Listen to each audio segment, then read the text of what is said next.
Good evening, everyone. The Board of Finance is coming out of recess from our meeting the other night. First order of business is to appoint the pro temp chairman, since the chairman and vice chairman are not here. So I'll take nominations. I'll make the nomination to start now with the chairman. All in favor? Aye. Aye. Okay, now we can get on to business. Thank you for coming out tonight.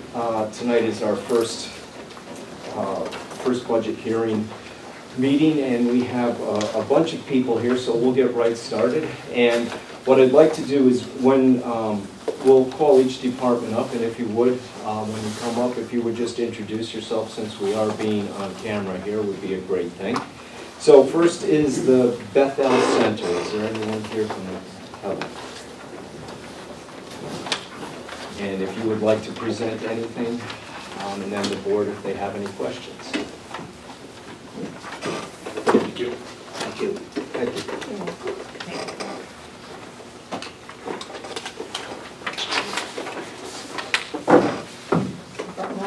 Yes. Do you want some copies for other members? Yes. Oh, yeah, two of us, yeah. Very good, thank you. Yes, please. Sure. I haven't seen my phone for years since we've done this, but it is. Yes. My name is Tony Dolan. I'm the Executive Director of the Bethel Center, and with me tonight is our Board Secretary, Mike Williams, Mr. Mayor, Mr. Iridisi, Mr. Chairman, and members of the Board of Finance. Of course, as usual, we are very grateful for the support of the City of Milford and for the ongoing partnership we've had for many years. In your packet, I provided you with the most recently approved annual operating budget, and Peter and Ben, I think I had said I would provide you with that because it just got approved at our January meeting. As you can see, right now we are projecting a deficit. Our projections are based on our actual expenses of last year and the projected increase in some costs. Health insurance is projected as our agents projected 16% increase. There is no waste in our budget. We continue to watch our expenses very closely. Our staff levels remain the same, 7 full-time staff and the remaining staff per diem or part-time, ensuring 24/7 coverage for the residents of the shelter and 2 part-time people for the no-freeze shelter in the winter. The most challenging issue we have this year is that for the first time in the 8 years I've been there, we have had to submit a proposal to the State Department of Housing. We have not had that before. We've usually had a contract that's rolled over every 2 years. This year we're in a competitive bid process. That was submitted in December. We have not heard what the outcome of that is yet or what the decisions are. So, as you can imagine, it's a significant part of our budget, and it's, quite frankly, a little unsettling not to know what's going to happen. You know, we can expect the same level of funding. We could maybe not be funded at all, although I would hope that wouldn't be the decision, or we could face substantial cuts. And this isn't aimed directly at us. This is because there's been an entire sea change in the way housing is going to be dealt with by the state. So they've decided to reinvent the wheel, leaving all the agencies in suspense for time being. It's going to be $12 million over 50 shelters throughout the state. And obviously, some of the bigger shelters are going to take a bigger chunk of that. So we really don't know at this point, and I was hoping that February would be the decision. I don't know. Do you know what the amount was last year, or is this just a whole new budgetary thing for them? Whole new, it's $12 million they were set aside, and that's just what they're going to allocate it depending upon how compelling your proposal is, but also the size of your agency, I'm sure, and other considerations, because again, as Mike alluded to, there's a lot of things happening that are coming from HUD down through the state that are going to impact our programs and the way we do business in terms of housing and shelter. Who actually decides at the state who gets the money? Department of Housing. Department of Housing. I think there'll be a combination of some of the state agencies because right now the liaison for Department of Housing also kind of has a foot in the Demas camp too. So it's one of those where I'm sure they're going to pull in some committee of people to look at the proposals and, you know, that are obviously have some knowledge of Is this 12 million strictly for shelters, or is it other housing as well? shelters. Shelters. And we have how many shelters in the state? Well, there's a lot more than 50 shelters in this state, Right. but right now they're saying it'll go to 50 shelters. So, That's going just to 50. so you know, it could, obviously could have a substantial increase in, substantial impact. This budget is based on the level of funding we now receive. We don't know if that's going to happen, but that's what we did. So that's one of our big issues. As I said, some of the changes that are coming down, you know, if anyone seeks housing or shelter right now throughout the state, they call 211, they're assigned an appointment.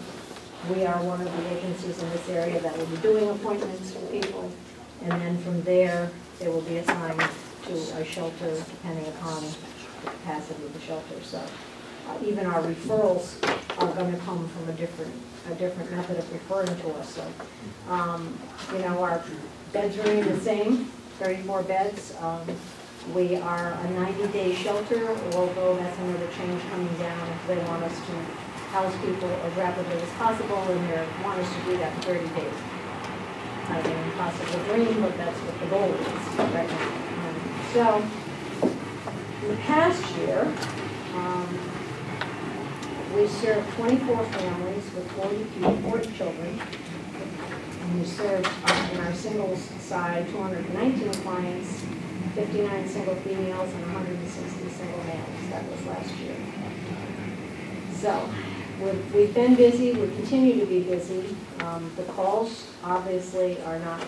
We're not taking as many calls because everything's being again routed through 211. But we still we're maintaining our population right now, and as the referrals come, there's one of those, so I'm sure we'll get new clients in because the need is very great, as you can imagine. Bethel's also been involved in the panhandling effort in town. Have a Heart, Give Smart. You gotta be careful how you say it. We've We've been involved in the past. Well, you know what, we have to make up the budget somehow. You're seeing us out. No, I Because we're afraid of what's gonna said, happen. have a heart, give smart. So we have done the outreach and gone out and actually talked to people out there in the street. Our program staff has been out several times and, you know, basically giving them the phone cards and doing resources, referrals, whatever, to try and let them know what's available to them. So we've been working on that ongoing, even though in this cold weather, some aren't out as much as they were. We're also obviously operating the no freeze as we have in cooperation with the city. And we have had to turn people away this year because our capacity is 10, and the board is really adamant that we not take more than what we can handle. So we have had occasions where we have given people transportation money, and they've been able to go to Bridgeport or New Haven and go to one of the shelters there. So we're kind of holding tight with that one. But Do you know how many people from out of town coming here now? Has there been an increase in that area, or is it about the same? it's about the same. Okay. Yeah, it really has. You know, not many people come because we open at 9. So for them to come from an out of town here at 9 o'clock and then faced with not being able to go anywhere from here at that point that's what kind of cuts the attraction, maybe if you want to say that. Right. We've had to open earlier because of especially like tomorrow night, tonight and tomorrow night, and stay open later. So that's obviously had an impact on our budget as well. But we do get CDBG money for part of the salaries over there, and the rest we have to make up in other ways. Soup Kitchen has 2 meals a day. We serve 2 meals a day, and then on the weekends we have community groups and churches that do meals, and we're happy to say that Milford Board of Rotary clubs are both involved now, and Platt Tech is also doing dinners over there, so we're expanding the community outreach so that they come in and do dinners, and that certainly helps. We served over 23,000 meals last year with one paid staff person and all volunteers. And God bless the volunteers. Faithful people. You know, I've said this in the past, our revenue sources are diversified, but again, that big chunk of money from the state is important to us. So, again, I don't know what we're going to do if we are cut, but it may mean, you know, reorganization, staffing cuts, program changes. I don't have no idea. I'm making all kinds of scenario plans in my head. So basically, you know, we're hoping to get the same level of funding that we did last year, and I know that the mayor has graciously agreed to our request, so I'm hoping that we will not face any cuts. Any questions? I see under new contributions, corporations, you're projecting much less this year. Is that any particular reason for that? Well, the idea is that, you know, one of my goals, yes. Okay, one of my goals is to try to, you know, expand that as much as possible, but that we want to be realistic and know that, you know, it's becoming very competitive out there right now, and unfortunately, there's a lot of need, and you know, we're all unfortunately going to the same sources, so we decided to be conservative on that, hoping that it's going to be more fruitful. Are you restricted on any fees that you can collect? Yeah, I notice you have client fees of $2,500, but is there any outsourcing or anywhere else that you get fees from? Nothing. There's nothing. Okay. Because, you know, we serve a fluctuation. Right, exactly. Right. You know, But there's nothing under the welfare or anything else that contribute into it. Medicaid, nothing. No, because we're not a healthcare agency, so we Right. can't, you know, bill out for that service. Besides financial, what's your biggest challenge? Well, it is, again, it's going to be program changes, should we face, you know, we're gonna have some kind of program changes regardless, just because of the way that the changes are coming down from part as to how we run the shelters and get people housed. That's a challenge. Our case managers have now become what they call duty service coordinators in their role in doing these appointments and doing this vulnerability index and all that. So, you know, it's really kind of a sea change for us. So it's going to be a challenge just to kind of make it work once we know what we're facing. And the other sort of philosophical challenge that we're about to face, as Tony said earlier, the state is beginning to try to change the focus. When we have a 90-day program, and we're hearing that the state wants people housed as quickly as possible. Well, you know, that's a wonderful idea if there's housing available, but there really isn't. So one of the things that we begin to start to talk about and hopefully maybe one day to do something about is to create some additional housing. We're constantly on the look for opportunities to acquire some kind of housing that we can create as an adjunct to what it is that we're doing now. It's not, it has no impact on our present project, but that's one of the things we're really concerned about in the long term is quite honestly, we need more housing for more people. Now, if you get into that, if you get into that though, that would require more staffing and more, would the HUD come back through now that you expanded your number? We have to be looking for federal and state money to be able to do that. Right, okay. In a big way. I mean, Right. But it's those two agencies, HUD principally and through the state, that are requiring us to do this. So we believe that they back up their requirements with money, and as if we are to find an opportunity to create some housing in or around our community, then we're going to be looking for the funding to do it. And we might not be the owner/manager. Right. We might have a partner who would take on that role, because you're right. I mean, I certainly. You can't afford I it. certainly What we would can't. do is we would work out a contract with the owner so that we can be reimbursed for providing some staffing perhaps to that. That would be a Section 8 type thing anyway, wouldn't it? Or not necessarily, but in that vein. Okay. But you know, that's a challenge. the two challenges we face presently are going to continue to be the challenges. That's sustainable employment. A lot of people we house right now are working. They just don't earn enough to live independently. And the second is housing, finding affordable housing. And we end up sending them to New Haven or to Bridgeport or maybe West Haven where they have housing that they maybe can afford. Sure. But it's, there's just not enough of it around. And that's the cry from all the shelters everywhere, is there's just not enough around to put people in, so. And the focus right now is really the chronically homeless, those that are really by HUD definition, which are not really the ones that we presently house in our shelters. They don't meet that criteria, so it's a challenge. You're doing a great work, that's for sure. Thank you. Thank you. Thank you. Very much. Appreciate your time. Thank you. Thank you very Thank much. you very much. Thank you.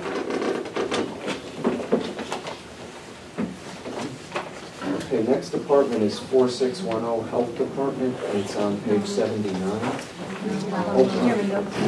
Oh, we're moving. Oh, I'm sorry. Okay, I'm sorry. 4826 Boys and Girls Club. No. It's supposed to be, it was moved. Yeah, that's what I thought. Oh, I'm It said sorry. moved from. Sorry. What are we at? We're on the Health Department. We are. We are on the Health Department, yes. Okay. It's on page 79. Hello. Hi, you. Good, thank you. Well, this is our new health department. Yes, it is. Thank you.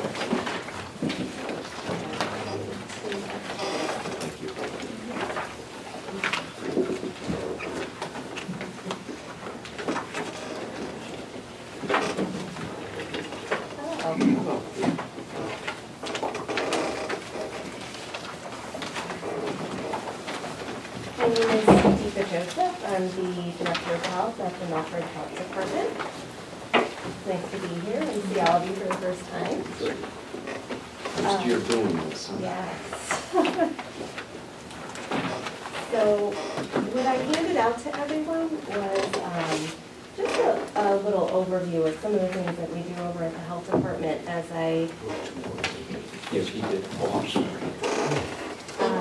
as I'm now a little over a month into my role, in conversations with people throughout the community, what I'm finding is that we need to do a little bit more work in terms of sharing with the community all the things that we do over at the Health Department.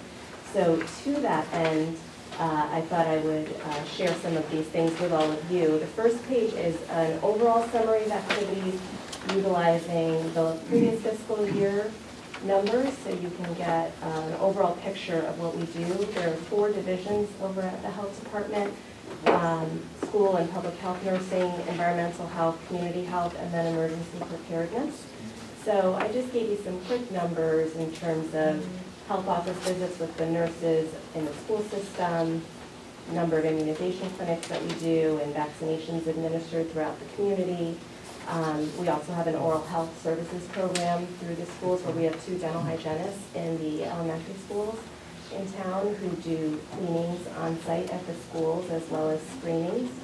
And then for our environmental health division, I gave you a little snapshot on the right upper hand corner, but what you'll see on the following 3 pages is really an overview of what our environmental health division does. So that's where our sanitarians fall. So I wanted to give you a picture of all the areas that the sanitarian has roles and responsibilities in. And then the 3rd and 4th page is just a map. The first one is complaints that we get over at the health department that are not blight related. So all of the other complaints that we get, so you can see in the 13-14 year we had 366 non-blight related complaints that were investigated, and it gives you a picture of where it's spread out through the community. And then the next one is our blight complaints. Do you have a map that shows the compliments? The con. I do find sometimes the complaint pile outshines the compliment pile, but I don't know if we have a dot. But really the purpose of this was really to give you at least an initial snapshot of all the things that we do. And I know that sometimes there are some questions regarding exactly what the sanitarians do or what the nurses do. And I wanted this to be a starting point at least for some increased awareness and maybe some questions. Well, this is good because someone just asked me the other day what the health department does. I can hand them this Well, packet. I told them, but this is much better. I do have a question just on the blight complaints. I see that, you know, you go out and inspect, and then what happens from there? So there is a process that's really kind of written into the ordinance, the anti-blight ordinance. So typically we get a complaint where the complainant fills out a form marking off, there are about 10 conditions listed that would constitute blight. So they have to mark off which conditions they feel apply to the property. Then it gets assigned to one of our sanitarians, and you'll see on the maps it's split into 4 areas. So that's how we divide Milford, and there's an inspector assigned to each area, which rotates on a yearly basis.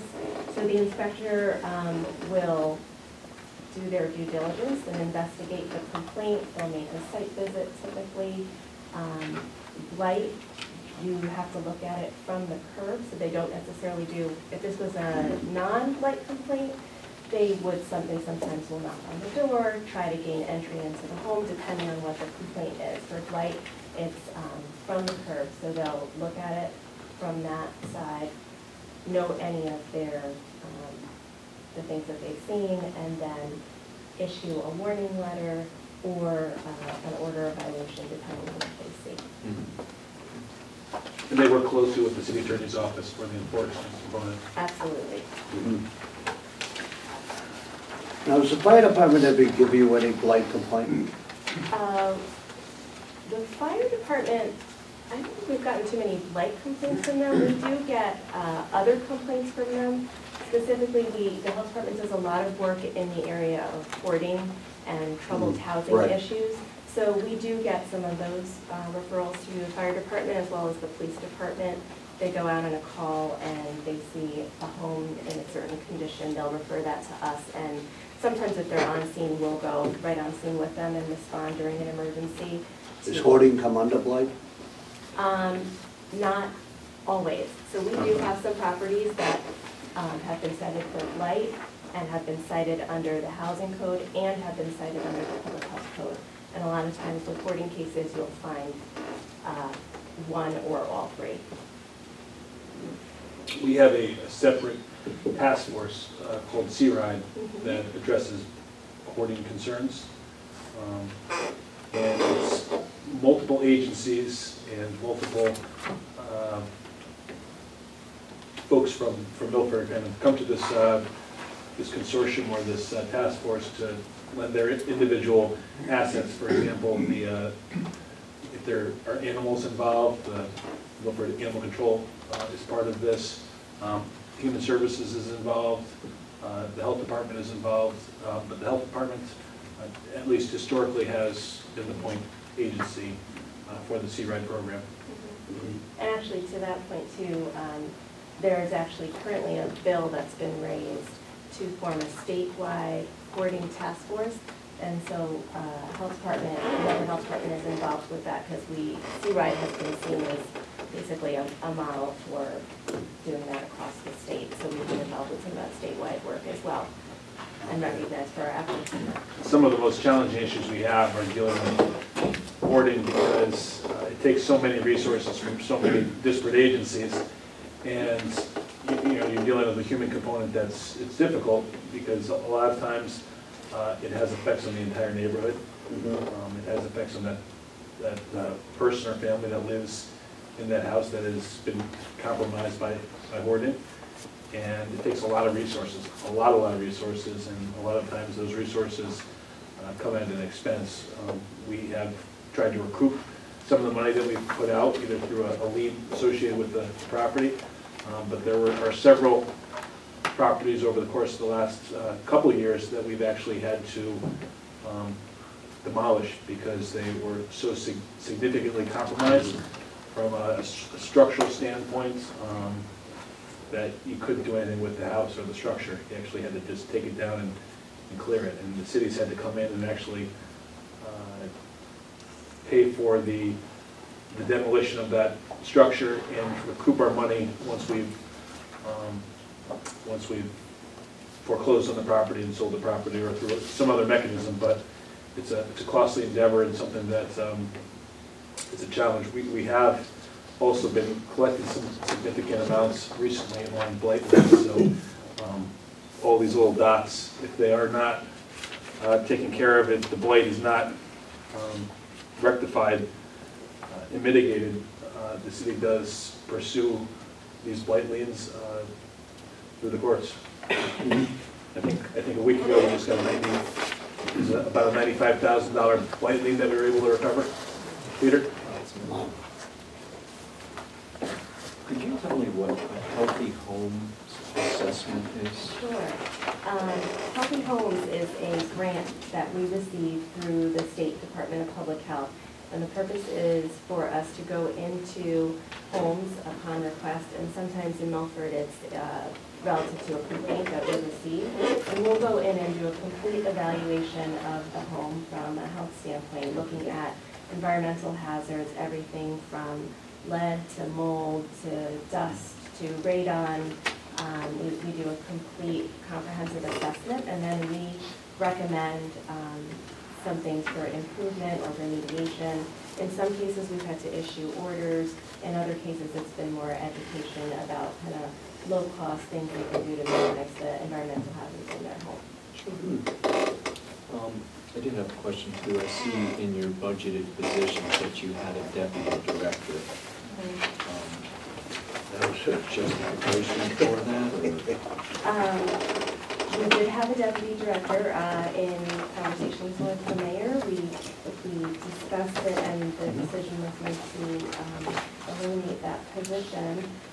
The deputy director was really responsible for, if you look at this summary of activities, kind of a lot of the things that happen under community health. So specific to communicable disease investigation, reporting, and follow-up, as well as all of the grants management, writing, administration, and programmatic pieces of the grant. So in speaking with the mayor, the kind of compromise that we came to was to, you'll also see in the budget that the director of nursing, which was a 10-month position, that the recommendation is to bring that to 12 months, and then that we would utilize a 19-hour-per-week part-time position, and between the two to try and fill in some of those responsibilities. Where is that position? The 19-hour. That's under the seasonal temp, 4117. I'm sorry, under what? Seasonal temporary, 4117. Oh, It would be a full-time right. position. This is one of the reorganizations that we had for this year's annual budget. Eva was previously the deputy director, which she took on the responsibilities of the director. We reevaluated all of the organizational structure, and this was one of the things we thought we could accomplish by streamlining this department. Again, as you see from the handouts, as you see from the presentation, this department does a lot more than most people know of. It's one of those great resources that the city offers that not a lot of other municipalities offer all of these services. We're blessed to have the sanitarians and the nurses and everybody who works for the health department here, because we get a lot of services for what we have. I see that, you know, your grants total is approximately $250,000. Are you seeing that that's going to happen again this coming year? I'm hopeful that will happen. If you look at it from previous years, we're a little bit down from previous years, so one of my goals in coming into position was to continue to pursue the grants that we currently have, to go for additional grants. I'm also looking to local health departments and public health across the country has moved towards accreditation, which is kind of the good housekeeping seal of approval from public health. So I'm looking to pursue that and even pursue grant funding to support those efforts because there's a cost associated with that as well. Joe, any questions? Nothing for me now. Okay. Thank you. Thank you. I'm going to stay seated because I'm next. Oh, you're next. Next department is 4998, Education, Health Services, and School Nurses. It's on page 95.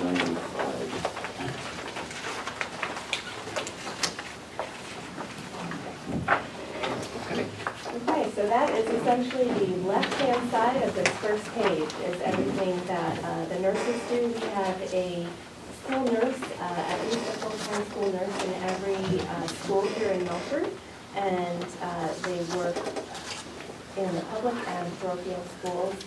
So they do a number of things in addition to their school nursing responsibilities. They also cover our immunization clinics for flu shots, adult immunizations. Right now, all the news is about measles, so those sorts of vaccinations, they do a lot of that. And they do a bit of work with our bloodborne pathogen program, which is required by OSHA, so they do the training for the Milford Public Schools employees to make sure we're in compliance with that. Who does the review of the students' immunization programs for each student? Is it the school itself does it, or the nurses do it, or who does The it? school nurses do it. So They do. typically upon entry, when you enter the school system, you're required to fill out some health forms, which include documentation of immunizations. The school nurse will review that and determine who's in compliance and who isn't. If you're not in compliance, then they reach out to the parents to ensure that they obtain their immunizations from their doctors or have appropriate written documentation of exemptions.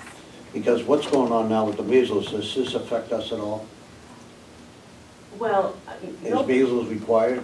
Measles is a required immunization in the state of Connecticut. You're supposed to get a 2-dose series. In Connecticut, there is what are called medical exemptions as well as religious exemptions that parents can sign or a physician can sign for a medical exemption. We have a pretty high compliance rate. It's actually a little higher than this overall state compliance rate with immunizations. Mm-hmm. But we do have a portion of students who do not have all the immunizations. There's one other issue, one other point I'd like to just make known is that we also have enlisted the services of Dr. Andrew Carlson. He is now going to be the community and school medical director. He doesn't appear on the school nurses side of the budget. He appears under the health department budget, and it's a $15,000 stipend that is listed under miscellaneous professional fees. Oh. What is that? So an additional $15,000 in miscellaneous professional fees have been added to that account. And how much is he getting? He's getting a $15,000 stipend. 15? 15. 15, I'm sorry. Okay.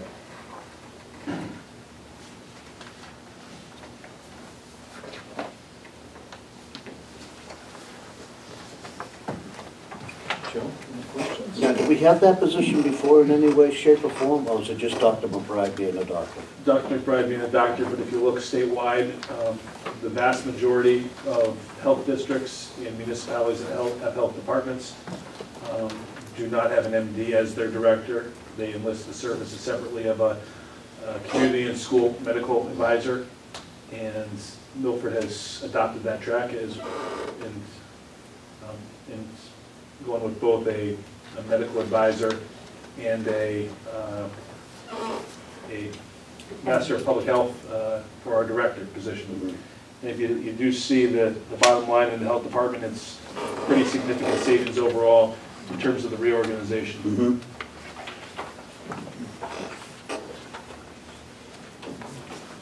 Just out of curiosity, on the educational one was 4712, 9926. Is that a contractual item? Yeah.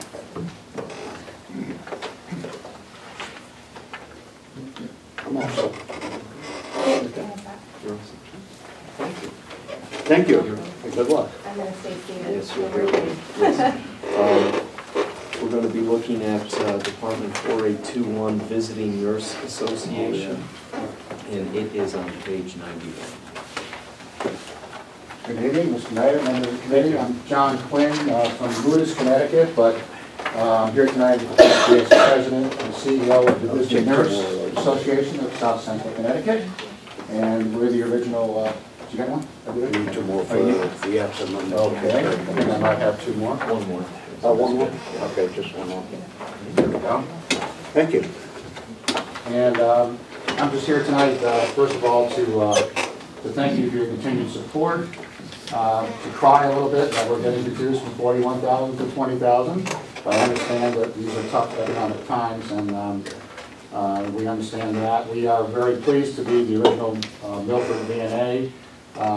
As you celebrated the big anniversary last year of the city, you'll notice in the report we celebrated 110 years of existence. So we're here to stay with your support. We'll continue to stay. We realize, Mr. Mayor and members of the committee have to make some tough decisions. I'm a former legislator myself. I'm a former chairman of the Board of Finance out in Hebron when I used to live out there. I understand what you have to do. So I'm not here to complain, but I'm here to let you know that we're going to continue our services. We've already have a good relationship with Deepa, working with her for the last few years. I think it's a great choice that you made.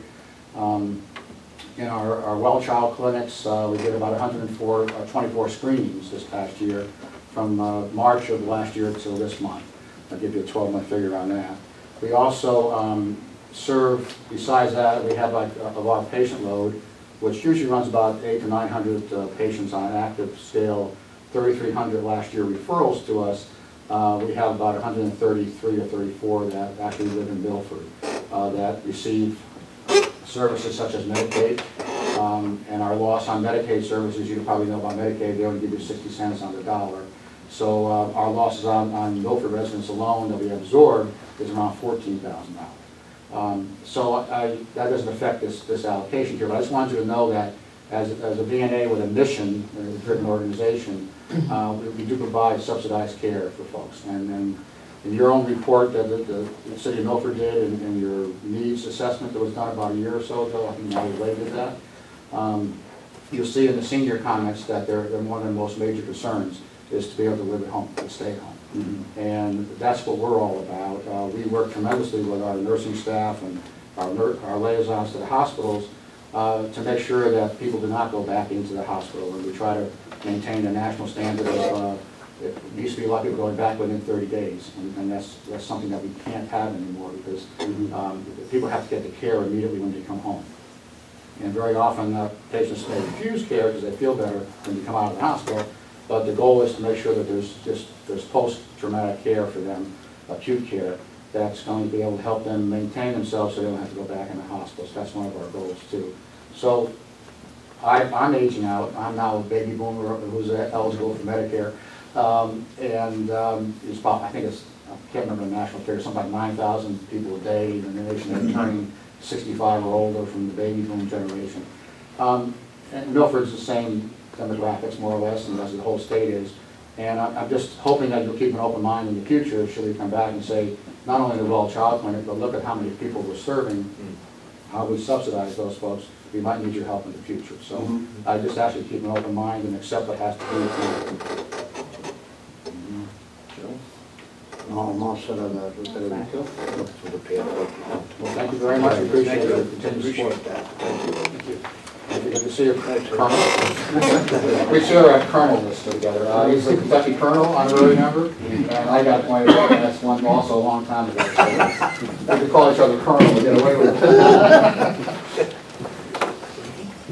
Okay, next department is 4826, Boys and Girls Club. It's on page 92. Hello. How are you guys doing? Good. Wow, crew's growing. Yes. That's a good thing. Yeah. Yep. Cool, thank you. Thank you.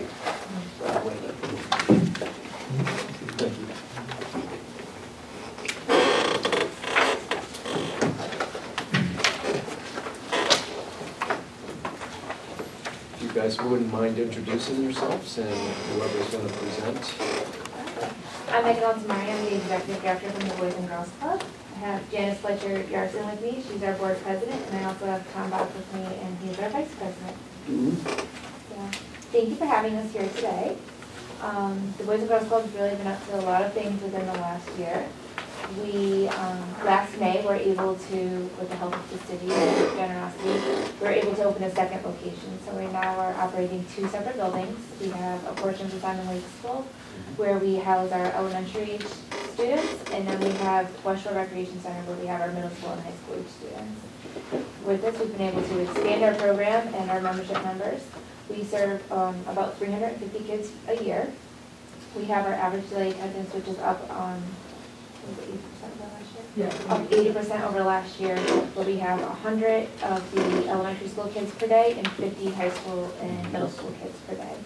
Our middle school and high school program is something that we are looking to grow and continue to grow. We've recently received a small grant where we're able to update some of our programming over at West Shore Rec and make the space a little more inviting for some of our teenagers. So we're really excited about growing that and hope to have about 100 teams per day next year. In addition to our regular after-school program, where we do homework help and different things like that, we offer over 60 different enrichment programs. Some of them are really fun programs like scrapbooking, and some of them are a little bit more serious and consist of prevention programs for drugs, alcohol, tobacco use. We also have partnered with the Maritime Aquarium, where we've offered a program called Immersion, and teaches kids about marine biology and ocean life and different things like that. So we had some oceanographers down here with the kids taking samples of the ocean, and they were running all sorts of tests. So maybe they'll be marine biologists from Milford in the future. Did you work with the local, the federal place, the fisheries? Oh, the fisheries. No. Maybe I'll put it on my calendar. Yeah. Definitely give them a call. They're very cooperative, they love doing that stuff, yeah. Definitely, I'll check Yeah. that out. In September, they would tour. Really? I'll keep an eye out for that one. So in addition to our general after-school program, we also run a 6-week summer program. Last year we had 150 kids, which we were up over 112 from last year. Our summer program is 6 weeks long. We only charge a minimal fee of $150 for the entire summer. I'm not sure if any of you have kids, but that's pretty much a steal in the summer program for anybody. We ran 6 weeks. It was wonderful. The kids had a great time. They were there 8 hours a day, and were engaged in positive activities for 6 weeks. In addition to our regular summer program, we run a program called Brain Games, so we do a lot of summer learning loss prevention. So once again, engaging them in academic activities to try to get their grades up.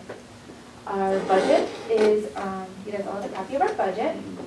We've increased our budget by 13%. We're up to $380,950. So every year we have seen substantial growth in our budget, but we grow our budget and our program tends to grow too. So while we're always finding new sources of money, we're always serving more kids. It's been a great run for us this year, and then continue to grow. Do you see yourself needing more space? 100%, right now. Yes. We have max. What's the maximum number of kids you could take in? We're there. Where you are. Simon Lake, we're there. Our middle school and high school, we have a little bit of room for growth, Yeah. but elementary, like, So where would you look for space? The building we're in is amazing. Okay, We just need some more space. within that building? Exactly. wonderful. Okay. Exactly. It would be perfect. There you go. Yeah. Any other questions? How many employees do you have on the gross payroll? 14, 14? 2 full-time and 12 part-time. I'm sorry? 2 full-time and 12 part-time. Oh, okay.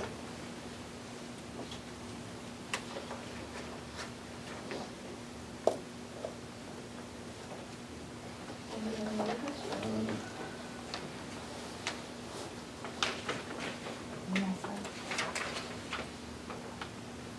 And again, I guess I'll ask again, is, as I have in others, with the grants, I see what you're projecting. Are those, guarantee those grants, or? Not all of them are 100% guaranteed, but our larger grants that we do mainly rely on, we budget a year out, so thankfully we So don't spend that it's money there. until next year. Okay. So we always budget a year ahead. Okay. Is there any other places to reach out for funds? Every year we're definitely getting more grants and Okay. growing in that aspect. Now, do you have someone that writes the grants for you? You Me. write them? Got it. Sure. Efficient. Yeah. Terrific. Now, you have an item for special event fundraising. What is that actually? We have several special events. Most recently coming up, we have our dodgeball tournament, so if you like dodgeball. It's an adult dodgeball tournament, so we hope to raise about $10,000 doing that. In May, we have Getaway Solar, which is our dinner auction. Really fun night once again, if anybody's interested. We tend to raise about $50,000 at that event. In June, we have a funny night called Cupcakes, Cocktails, and Cigars, which is a fun night out for adults. Oh, okay, I was just wondering if that's not an outside firm. No, that's No, not no, us. that's, My that's dedicated- volunteers and. It's all volunteer. Yeah, It's all but my volunteer. very dedicated board, they're tremendous and passionate about what we do. How much advertising do you do of these events that you have? I don't really, maybe I'm not looking for them, but. If you don't see them, we're not doing enough. Yeah. We try to do quite a bit of advertising locally, Yeah, and that's expensive too. Right, it's right, expensive. within our budget. Yeah, okay. Have you heard of Pumpkin Buns here? I hope so. That's a big one. I just got called into a railroad station show. Mhm. So hopefully you'll visit us at Pumpkin Buns. I will. We have about 3,000 people attend that, and this year it's October 10th. It's a wonderful family event on Saturday, held down at Walnut Beach. It's fantastic. Huge pumpkin patch, decorating, carving. See the mayor eat pie. Yeah. We do have a pie eating contest. We're always looking for What kind volunteers. of pie? Pumpkin. Do you put a blueberry in? We could. That's great. So we are asking for an increase, the only thing is we are asking for an increase this year because as our program continues to grow, so do our expenses. Mhm. I'm just amazed when I look at it here since the first time you came to the board. Exponential growth every year, I think every year Yeah. they Yeah. double. Yeah, Please come visit the club. Come visit Simon Lake. Yeah. When the kids are there in the afternoon, you'll be Yeah. amazed. It's wonderful. when it first came up, because I came from the city of Boston, and these were very critical between the YMCA and the Boys and Girls Clubs. And we're a city with 50,000 people here. Yeah. We do need of this nature, yeah. We started a basketball team last year for the middle school children. They're 7-0 right now this year. That was a marvelous year. Oh, I think our recreation department.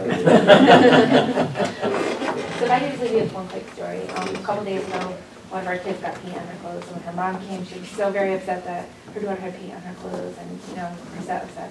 Then the next day, she came in with her husband, and she's like, I was so upset about the paint yesterday on her clothes. And then we're at dinner, and she goes, but Mom, I was trying to make an impression. And she's like, what? How do you know about impression art? And she's like, I learned it at the Boys and Girls Club. One of the staff, Marty, she taught me about impression art, and that's what I was working on. And her mom's like, clothes were so unimportant. It was like really important, like lessons that this little girl left. So even making a difference for little things. Yeah, it does, it does. It does make a difference. Well, thank you. Thank you. Thank you very much. Okay, next we have Department 4111, Board of Aldermen, it's on page 14. Mayor, I'm assuming you'll- Yeah, I'm happy to. The entire amount is the same as the last several previous years. It really reflects the cost of secretarial fees.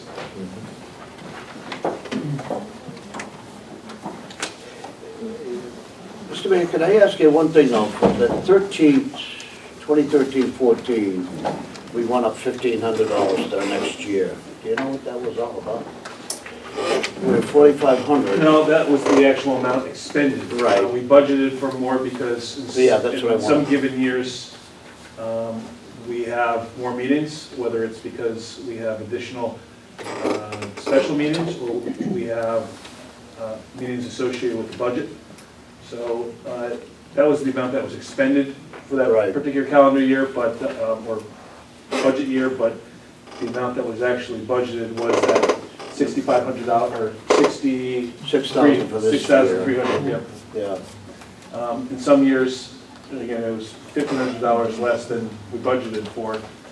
But some years, for example, we'll have an extra meeting in June to close out the fiscal year.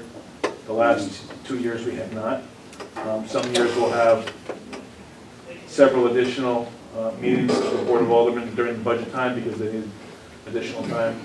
The last 2 years we have not, but in the course of the past dozen years that I've been involved, we've had some years probably a dozen additional meetings in the course of the year. This is also for additional meetings associated with the ordinance committee or the other Board of Aldermen subcommittees. All the subcommittees. So if there's a meeting with respect to the Public Works Committee, those vary from year to year. Public Works, Health and Safety Committee, Ordinance Committee, Personnel Committee, not that there's too many meetings for those, but there are some additional subcommittees that meet specifically ordinance. Ordinance, they sometimes have several meetings over the course of a month, or they have in the past.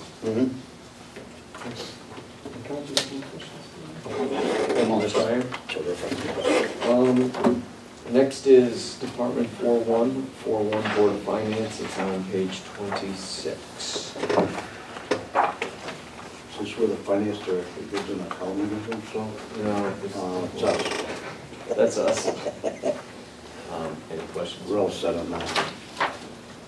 Next department, 4146 Tree Commission. I'm sorry, Flood and Erosion Board. It's on page 30. Tom Bach, who was just here with the Boys and Girls Club, is actually on that commission. That is a commission, as you may remember, that was really reconstituted a year ago after a 10-year hiatus where they really didn't meet at all. We have 4 engineers on that board. The city engineer for the city of Norwalk, the city engineer for the town of Stratford, the engineering professor that taught them all from Fairfield University. So it really is, Tom Bach, it really is a board that has a lot of expertise, and they have been assigned the responsibility to really provide oversight for some of these flood mitigation projects that we've had. Through your board, you've seen some of the flood mitigation projects because we've had to lay out money before we can get reimbursed. We've had over $6 million in grant-funded projects over the last year that we've been given through both FEMA, through some of the CDBG money, and we've also expended some local city money that we're pursuing too from the February of 2014 bonding cycle. So they're overseeing all the flooding projects or the flood mitigation projects. They interviewed the various engineering firms that are pursuing those projects. It wasn't one engineering firm, there were several. And they're also working with a task force that we have to reduce our CRS rating. And that's the rating that will help our folks' flood insurance go down. It's connected with the National Flood Insurance Program, and the lower municipalities' rating is, the better the flood insurance. We're trying to work it down from the present assessment of, I think, a 9 to a 6. And this committee or commission is working with municipal employees and department heads to make that happen sometime, hopefully in the next year. Thank you. They're non-paid. It's a volunteer board. Volunteer board. Just like Wow. Okay. That's good. Next is 4156, the Conservation Commission. It's on page 32. Tree commission, that's. No, we just did the Tree Commission. Tree commission. Yeah, Flood and Erosion. Yeah, I'm sorry. Yeah, 4147 is the Tree Commission. It's on page 30. Right, okay. Yes. I'm Brian Mancini from the chairman of the Tree Commission. I'll take any questions, but basically we just asked for a $100 increase. We're basically, we just met, we're going to be restocking the city's nursery, which is pretty well depleted now. Most of the trees that we have been purchasing are full size, They consist of about $250 wholesale a piece. So we couldn't really get much, but we're looking at getting some smaller ones, potting them and letting them grow up a little bit because the nursery is pretty well depleted. There's really not anything there. The majority of what we plant is either from volunteers that donate, people that want memorial trees. We get, I think last year, the previous budget, 5 trees from the city funds that we planted on the green and in a homeowner's front yard. We anticipate we're probably going to get a few more. There's been a lot of publicity with the UI trimming and cutting down a lot of the trees. And so we anticipate we're going to get a little bit more requests for stuff, and we're going to try to, that's a 7-year claim, so we're trying to get some new stock in the nursery so we can offer those trees rather than full-size big ones. In regards to Lewis coming around chopping our trees up, we have nobody going out. Does Lewis let you know when they're gonna do a certain area? Because they're going into neighborhoods, they go, if you go down North Street, there isn't a tree that has a branch that hangs out at all. Right. Trees don't grow that way. Right. And we don't put any input to them at all? They came before us, before the city, and we had a meeting with them, and it's basically the individual, if they're on a homeowner's property, that's the homeowners. If it's on city property, they need the homeowner's approval. Other than that, the tree warden for the city oversees anything that's on public property that has no homeowner associated with it. Because my trees are on my property, but it's on North Street, and I go out to them, and I tell them, your rules are 8 foot away from the wires, the live wires. The outermost. Not the telephone wires, not the cable wires, but if you go down North Street, they cut every tree limb that came right out to the cable wires and all. And I'm very upset about that. My trees, they don't hurt. But all the city trees that are on public trees or state roads or whatever, it's a willy-nilly project. And I think it's really disgusting. It's really disgusting. And if I was on the tree commission, people that are arborists, that woman that won the case against them, it's just absolutely asinine that they can get away doing this. Thanks. And again, it's a balance, as with anything. There is a public need to make sure that our public utility infrastructure is protected so that when we have big storms or big issues with outages, that the city is able to not be jeopardized. And at the same time, we live in New England, we're used to tree-lined streets. There is a charm to it. There is a specific legislative protocol that PURA, the Public Utility Regulatory Authority, oversees.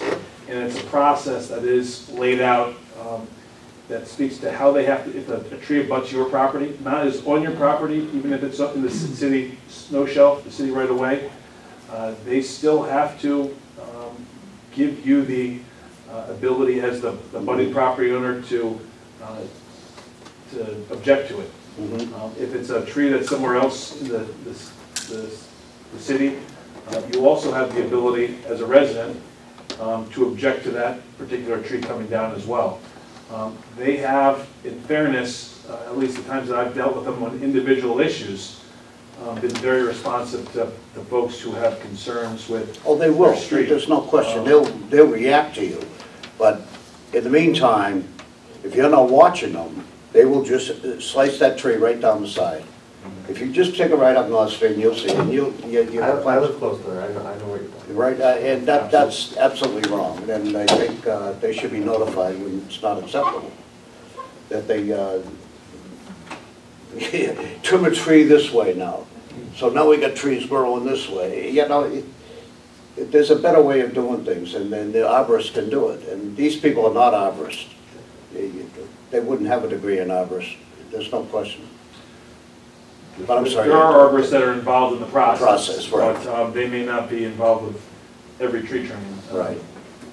There's 14 trucks in town, and this is what gets me upset. You know, there's nobody going to go around and check all 14 trucks that are out there. Right.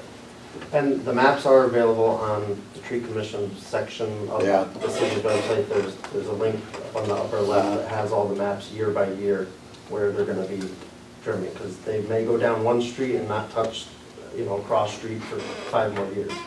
Yeah. It's an interesting map, but I those maps appreciate are that. available. So you had a flare up. But we have had a lot of good success. If a neighborhood or neighbors want to make sure that they maintain the integrity of their tree-lined street, they have met with or contacted the folks from UI, and they work with Lewis Tree Service to make sure that as best they can, there is a compromise. Okay. And we do work with homeowners that want a tree back. We may not put it in the snow shelf. We've been putting them in front yards on their private property. And if the wires are there, we're using trees that aren't going to get into the wires Into the wire. anymore. So we're doing a lot of right tree, right location practices now, and education with that. Where do you store the trees? Do you know the Shady Side Lane Golf Pond Storage Facility? There's a big section that Okay. is there. We maintain, it's all volunteer. We do get some work, Public Works will come up every once in a while and they'll help bring wood chips or whatever. But we have that. We just put in a deer fence this year, 8 foot tall, big deer fence. We're gonna put a gate up. We don't have a gate on it yet, but we're working on putting a gate up. And it's kept in there. That we used to have an electric fence, but it was smashed and ran They over. jump higher. Well, they jump over, that was one, but sometimes people aren't so careful when they're moving vehicles around and if it gets grounded out, it's worthless. So we now have a 8 foot tall fence. That was one of the projects we worked on this last year. Thank you. Thank you very much. Appreciate it. Have a good night. Good night now. Okay, we're down to Department 4156, the Conservation Commission. It's on page 32.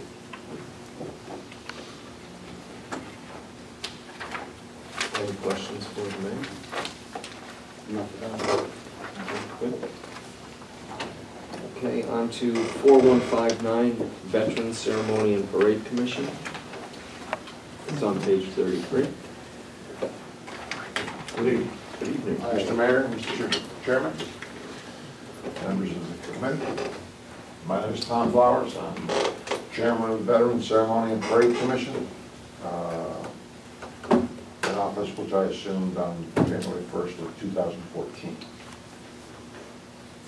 Our budget is pretty straightforward. I did engage this year a recording secretary who is very dependable and excellent. That's the $600 that you see for secretarial fees. The majority of our expenses are to purchase flags to place on all the veterans' graves in the 3 cemeteries in the city of Milford, which we do on Memorial Day weekend. And that's, and also we purchase 16 wreaths per year.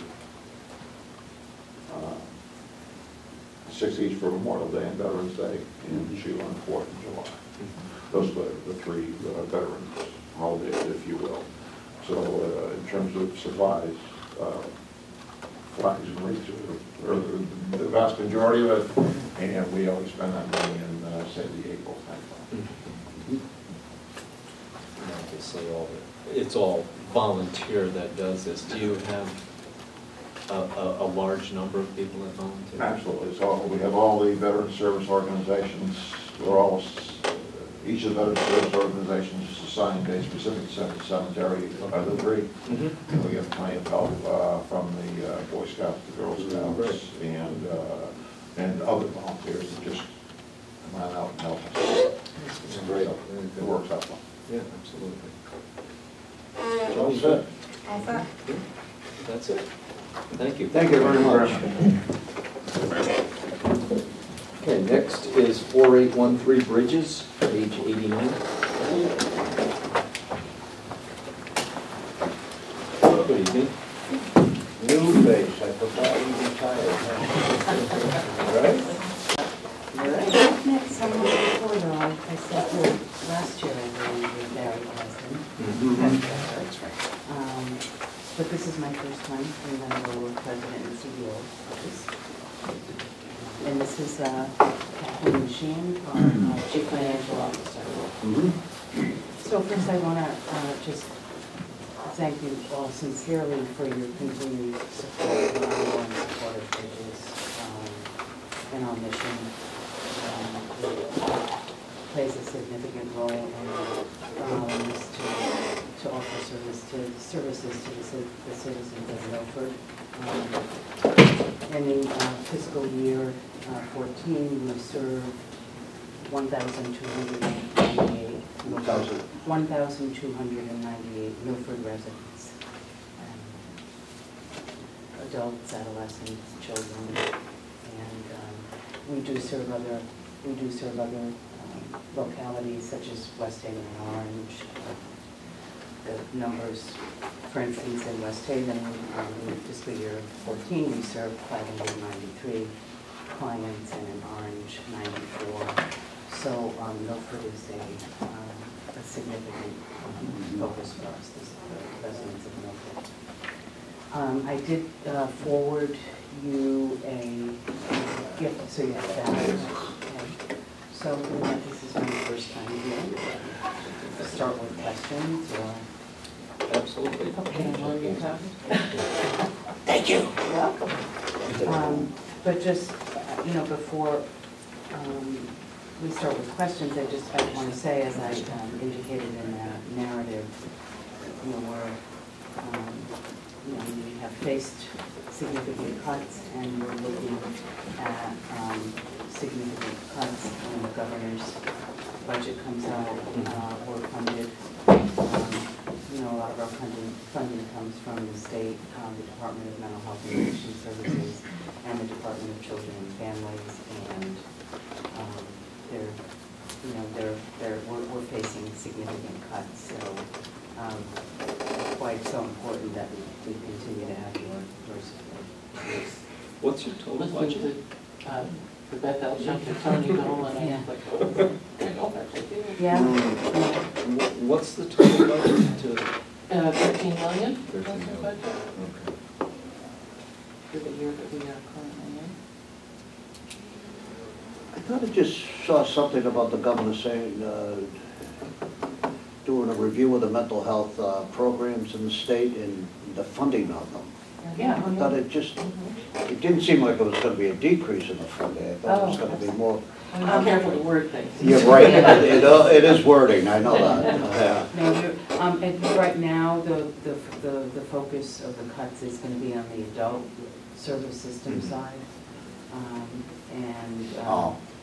I mean, we'll be facing cuts on the child service system side as well, but the more immediate cuts are focused on The addiction areas? Addiction and mental health, adult addiction and mental health. Mm-hmm. And do you get reimbursed privately from insurances and such? Correct. We do. I mean, a large part of our, revenue reimbursement is through Medicare and Medicaid. I think that about 60% of our what we call program service fees are from Medicare and Medicaid. And I'm trying to remember who mentioned about billing Medicaid, but it covers a very small percentage of your cost. Of your cost.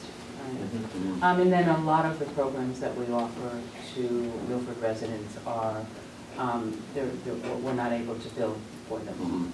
And so they're largely supported by grants. So Bridges serves Milford, Orange, and West Haven. And West Haven.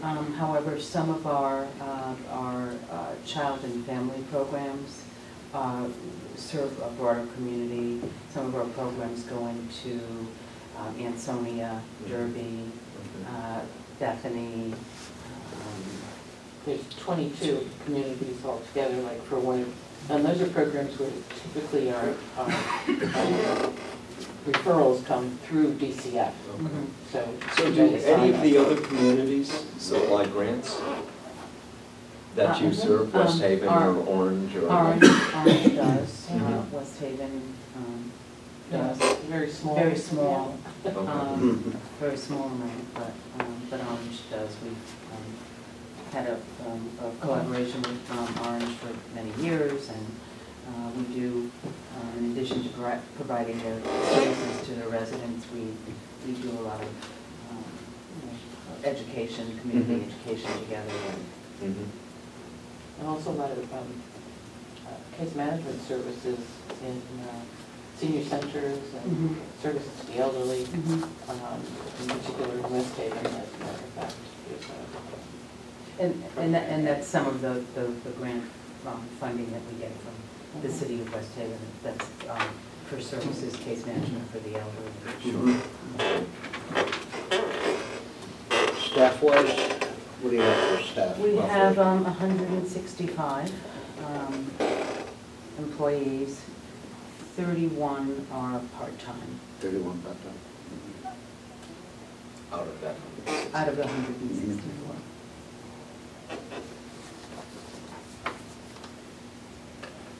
Now, your buildings are all completed now, but you did that expansion and everything Yes. was all done now? Last year, that was the renovation we did on the social club, which is a smaller building that's kind of on our property. So we renovated the outside, excuse me, outside and inside. And that was with some specific grant funding, budget, bonding money, I'm sorry, from the state. It looks And nice. our new wing was completed, I would say, well over a year ago, the new wing. Right. And we now have an on-site pharmacy. Oh, right.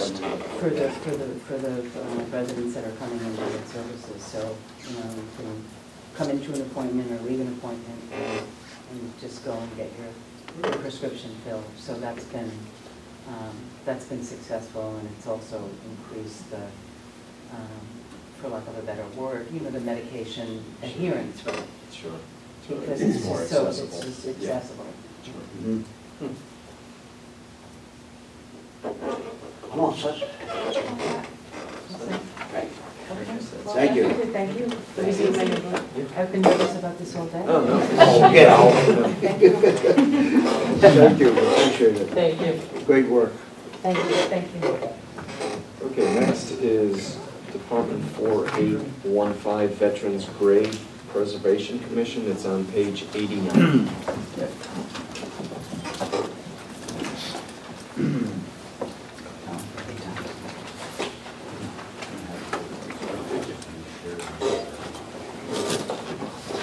Giving the mayor some pictures of our major projects. I'm just going to kind of give an overview. I'm Tom Cody, I'm chairman of the Veterans Preservation Commission. With me is Thomas Byrne, a member, and Richard Shea, a new member of I'm going to give you kind of an overview of what we do. I have some pictures that you're going to see, kind of reinforce what I'm going to share with you. The Veterans Graves Preservation Commission is unique in its function and responsibility for the care and maintenance of historic value of the graves and monuments located in Milford Street Cemetery. Our projects are ongoing and are accomplished as funds permit. The Veterans Graves Preservation Commission is totally dependent upon the city grant as its only source of revenue. During the past year, the Commission began work on the restoration of the Revolutionary War monument in Milford Cemetery. The entire area was cleaned, trees were trimmed, pavers were installed, and shrubs were planted to enhance the monument and its surroundings. Those are some of the pictures I sent out. Work was completed on the care and maintenance of the flagpoles in Milford Street Cemetery. The Commission purchased properly sized American flags, installed new roping with security clips, replaced existing solar lights with new higher wattage solar panels, and restored one of the two flagpoles in Milford Cemetery. There was a storm drain problem. The Commission corrected a minor flooding issue in Kings Highway Cemetery before planting shrubs to beautify the Veterans Circle at Kings Highway. There's a picture of that. And I worked with Jim Beard from Milford Cemetery to kind of did a co-effort on that flooding problem.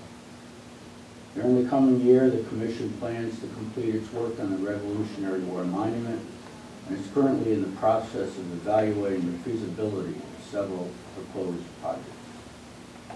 There's also a picture there of one of the governor's crypts in Milford Cemetery that was vandalized, it was spray painted, so we brought in someone to clean it. So we brought it to our attention by the public with a letter informing us this. So we're always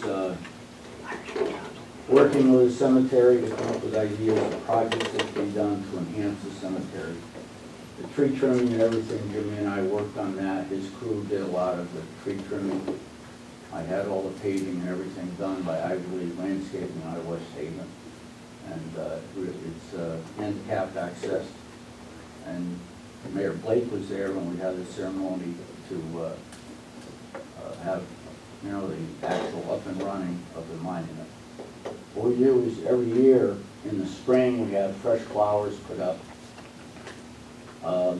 We have new loam, seed, everything is planted. The flagpole adjacent to it is planted. Then in the fall we change the flowers to fall colors. So when you go by Kings Highway, if you look in, you can see the planting area. And the V for veterans usually is a very bold color like yellow, white, maroon, whatever. Flagpoles this spring will be putting new lights in, so we have to get one of those lifts. We have to rent it. We have to go up. It's physically demanding as far as being up in the air doing it. They last about 2 to 3 years, so every 3 years the lights, you know, and the batteries and everything have to be redone. Do you ever partner with Public Works? A lift? Yes, Bruce Colwitz, and I know Chris Saley very well, so I'm sure that Chris would, you know. He'll go up and do it. Yeah, Chris is, yeah. We have our rotary there, and I'm in the kitchen with him. He says, Cody, work, do something. You know, Brad. He's a character. So anyway, so those are the things that we're doing. We're always, you know, Jimmy and I are always talking about projects that could be done to enhance the cemetery. Ray Stoll, who's the superintendent, Robbie Lynch at St. Mary's. Like in the spring, I noticed St. Mary's flag is tattered. I noticed that the other day, so I'll get new flags. So they always have fresh flags. If they're faded in color or tattered, you know, we replace them immediately. So that's kind of comes under our committee of budget. And, you know, we get a small stipend, but we kind of save it year to year to do something major for the cemetery. So that's kind of what we're all about. Thank you.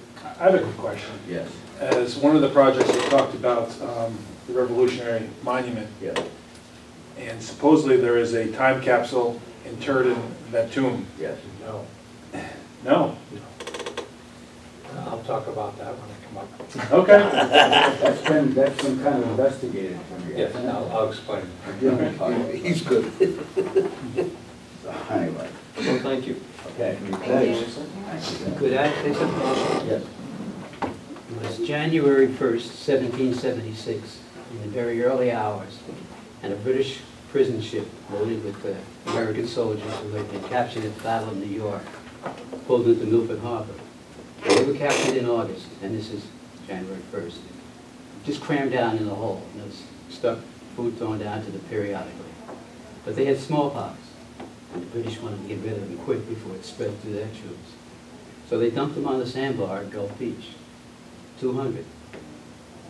Most of them were able to get the strength up to go home, because everybody that got off the ship lived in Connecticut, few in Massachusetts. So they just, I guess, walked home. But 46 of them died here. They knocked on the doors initially of the Milford people. And the Milford people graciously opened the doors. They converted the town hall into a hospital and cared for them for about a month until they all died. And they buried them in a common grave. Not just one hole, because they died periodically. So somewhere in the area, we didn't know where when we initially discovered this, that they were in the general area, maybe split up, maybe on, a lot of people thought it was on Willis Farms Road, that they would bury the smallpox victims with the common folk because the disease might travel to the visitation to the graves. So we had Nicholas Bellantoni come down. He's the state archaeologist, and he did a radar check of the area, and he couldn't find anything. We called the Defense Department. We asked them to come out and look for MIAs, because basically that's what they are. But their names and towns are on the monument. So it'd be easy to attempt to track it back. In fact, that'd be a good project for school kids. Have them track back and say, Mrs. Hutchinson, your uncle's father's mother was captured and led loose and whatever. So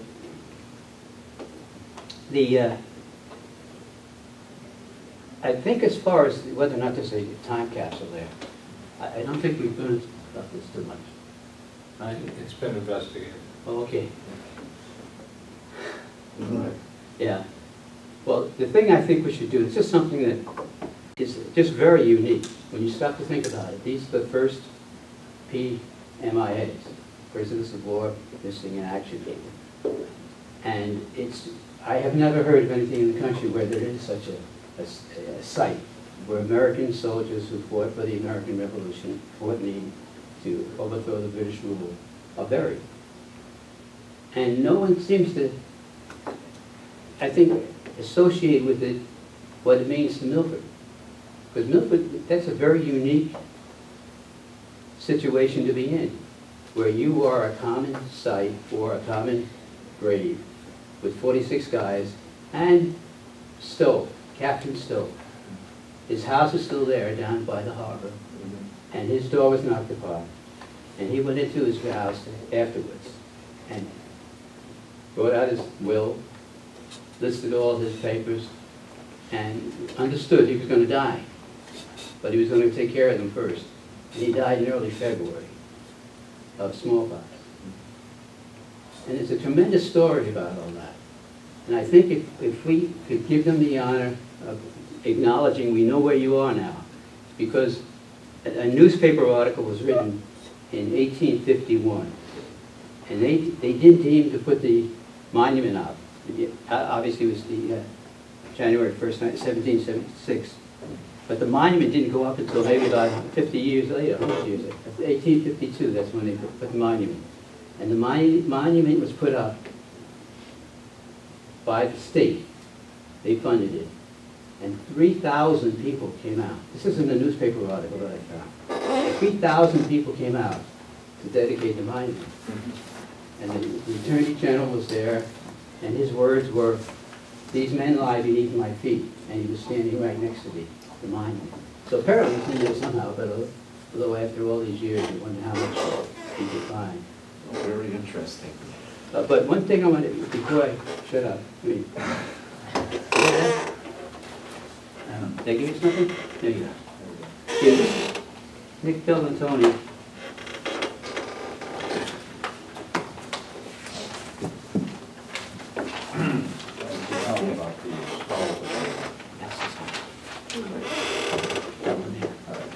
We did put a marker last year for the unknown American soldier skull that was found, that was held by Hartford, right, for 20 years and then released. Yeah, what happened, it was held in the museum, New Haven Museum. Okay. And it was the Indians, when they got the gambling power, got it rewritten as far as the law is concerned. Physical portions of the body are not allowed to be described or displayed in a cemetery, and that was supposedly an Indian head. So they had to turn it in, and they sent it up to Nick 20 years before, and he had just kept it in his closet.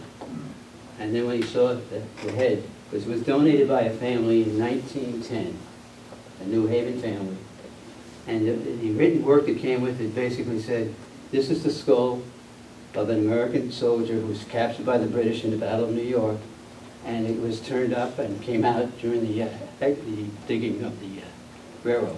Right. And you had a service for the skull. Yes. A funeral.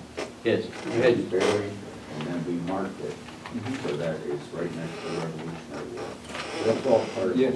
Absolutely. No, it's It's very interesting. Yeah. It absolutely is very interesting. And the paper also said that there was a Lancaster fair, giving, new copies of newspapers, local whatever, memorabilia. Is there any other questions? How's that? Well, thank you, gentlemen. Thank you very much, appreciate it. That could cover next year, too. We don't have to comment. Oh, that means we're gonna have a zero line? Yeah. Oh, no, you're not coming. I'll be here. Oh, you'll be here, okay. Thanks, Tom. Okay, next department is 4816 Milford Flotilla 73. It's on page 90. Good evening. Good evening. That's just a quick letter. As you know, I'm Paul Fargo. I'm the president of the corporation. This is Ralph Ball, he is the vice president. First of all, this will be my last time when you see me, as my term will be ending. So, basically, we are the parent organization to the Coast Guard Auxiliary Flotilla in Milford. We own the building and the vessel. We offer the vessel and the building to use for the United States Coast Guard. We're actually, I'm the flotilla commander, he is the vice flotilla commander, but the Coast Guard Auxiliary is not allowed to raise money the way we do. So basically, the organization is the parent company of the auxiliary. You've seen me for 3 years, you know what we're doing. I appreciate all the support you've given us. As you can see, we did not ask for an increase. We do figure this is going to be a busy year with 2015 being the year of the Coast Guard in the state of Connecticut, 220th anniversary of the Coast Guard, 75th anniversary of the auxiliary last year, the opening of the Coast Guard Museum in Groton, and New London is going to become a Coast Guard city, which is an honor in itself. So we plan on being very busy this year. So if you have any questions for me? No, pretty well said. I guess we're good. No problem. Yeah, that is a very good, I appreciate your patience. No problem. Hey, Yeah, thank you. Thank you for all the support you've given us. You've probably seen his mug in the Have a good evening. Next department is 4817 Milford Human Services Department. Good evening. Good, how are you?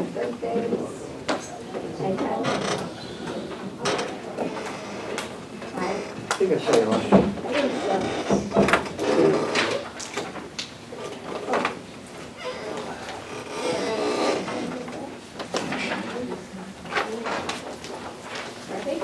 We're ready.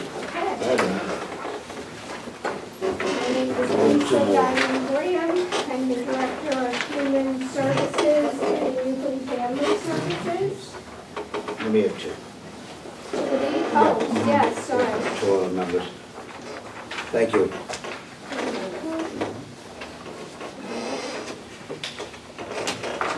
Good. Oh, yeah, yeah. And this is Beth Simpson, our newest staff member. That is our secretary and bookkeeper.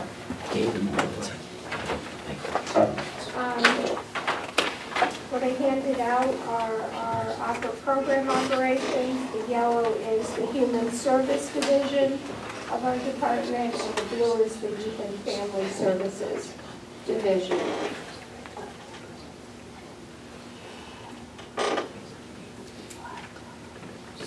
I believe you were all here last year when we talked about the unusual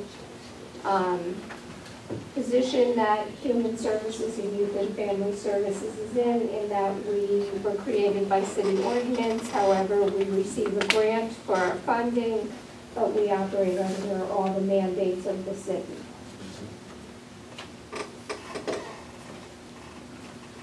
Do you have any questions? Well, then I guess my question would be is, does the 490 represent your total budget? No. No. And what is your total budget? And where else do you get funding from? We receive the grant from the city. We receive 2 state grants. One is from the State Department of Education, and one is from the Department of Social Services. Okay. Beth, you want to? The State Department of Education is a difference in timing between our fiscal year and when we received the funds, but essentially it's about $37,000 from the State Department of Education for this year, and about $19,000 from the Department of Social Services.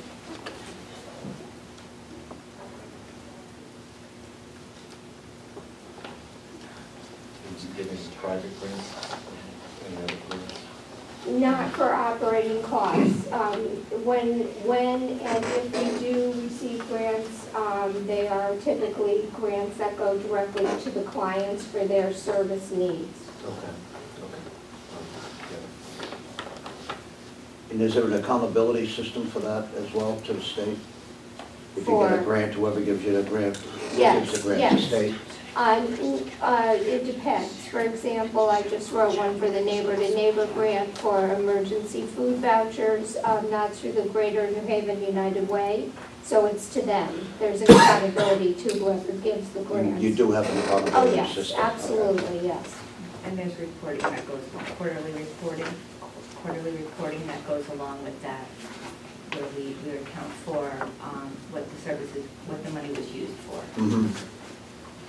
And then we do have one other funding source that we do charge a small amount for the therapy services that we provide through Youth and Family, and that goes into through the finance department, as do all our finances. And that amount this past fiscal year was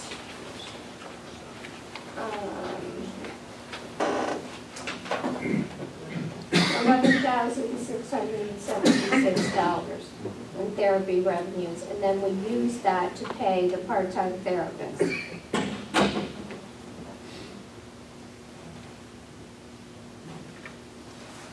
How closely do you and Bridges work together?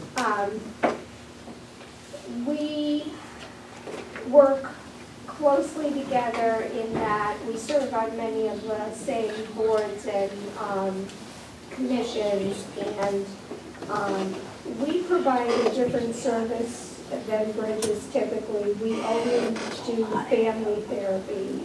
We do not have any psychiatrists, obviously, on staff, whereas Bridges does. So when we need children that need psychiatric evaluations, we refer them to Bridges, and Bridges will provide the psychiatric evaluation if they can. I had just met with Barbara, the new director, president and CEO of Bridges, and we were talking about many of the things. I don't know if you noticed, before she left, she came over to me to say, you know, let's get together and have lunch, because one of the things that, one of the major challenges is there are not enough services available to Milford families, which is what obviously I'm concerned about and she's concerned about, because there's a great need for psychiatric services, medications, and things like that for families. So there is some overlap with our services, but not a lot. No. So, and Bridges has a long waiting list, and we don't. So if Bridges has a waiting list for families, they'll send them to us, and we can usually take them. What's your staffing? We have 6 full-time. We have 2 on the human service side, 2 on the youth and family service side, and then Beth and I are half and half. And then we now have 8 seasonal temporary that are all the therapists. And then we also have interns. We have a lot of interns, from graduate and undergraduate interns that are therapists, and undergraduate interns that are psychologists, social work interns, human service interns. That are great, because it's free labor. Non-paid. Oh, yes, yeah, it's Right, just yeah. free labor in exchange for supervision and teaching. And This would be like kids coming from Quinnipiac or wherever. yes, we have graduate and undergrads, Okay. yes. And then I just wanted to mention too, I know you were talking about the C-Ride committee and the hoarding, and one of the things that my department is responsible for is the relocation program for the city. And when tenants are dislocated from their homes because their landlords are NOVs, notice of violations, are placed on the dwelling, and my department is responsible for housing those tenants until the homes are habitable again. So I'm the one who places the lien on the property. I work with the city attorney's office, sometimes with the health department, sometimes with the building department. And my department has to provide the financial assistance to house those families. Sometimes it could be a few days, and sometimes, like with Storm Sandy, it was months at a time where we had to provide that. You put them up in hotels and Yeah, stuff? that's Yes. right. No, that's Yeah. what I was gonna ask. Yeah, the Yes. hotels. Yes. Yeah. Now, would that be providing food as well? Sometimes. We do all the food referrals for the city for not senior citizens. And one of the things that we do, this has been a long-standing practice, is anyone needing a food referral from the city is referred to us. And our community outreach workers do an assessment with them. Because our belief is don't just put a Band-Aid on it. If someone is in need of food referrals, there's a reason for it. And so we want to find out what else they need. Why can they not afford to feed themselves or their families? So we don't just want to send them to the food bank or send them to the soup kitchen day after day after day. Do they need SNAP? Do they need DSS? Do they need help with housing? Do they need help with medication? Do they need help with clothing? So they come through us. So if, for example, which is why we apply for grants for emergency food assistance, food vouchers. So if, for example, somebody is in a place where we have to put them up in a hotel, then they're going to sometimes need food too. So yes, the answer to that is yes. And the other thing is with fire victims too, they come through our office also. And everyone believes that the Red Cross puts people up. Well, the Red Cross will only put people up for 2 nights. And that's it.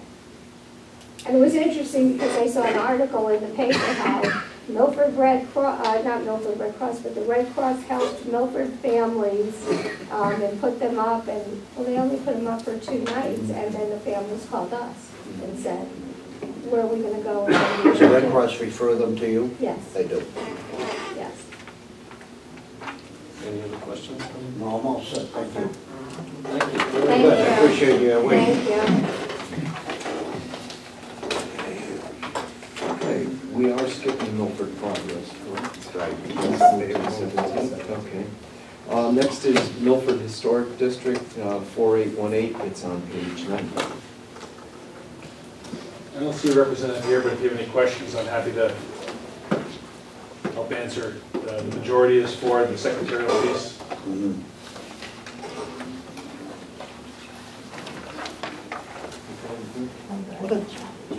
What happens to funds if they don't spend it? It gets returned to the general fund. General fund, okay.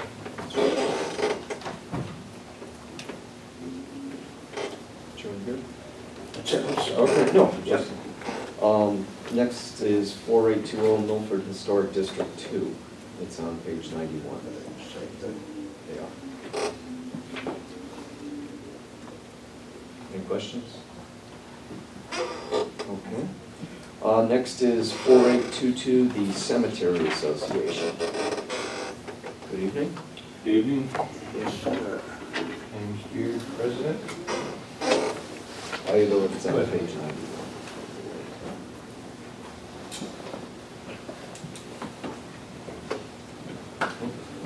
You want to tell us a little bit about what you... Tom Cordy would tell you he's the last one to let you down, but that's not quite true. We are the last ones to let you down.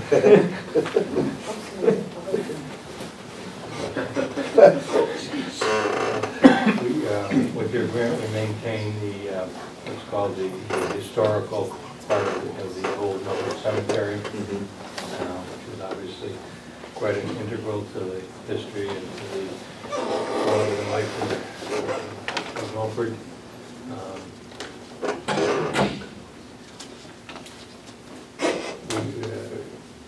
like everything else, things change. Our normal form of income has dramatically changed with the change to the district. People are not using traditional burials as much as they have. They've gone for the cremains, which is primarily a change in culture, but driven by the economy. And so we've had to think outside of the box to make up that income. So we've become somewhat of a one-stop shopping center.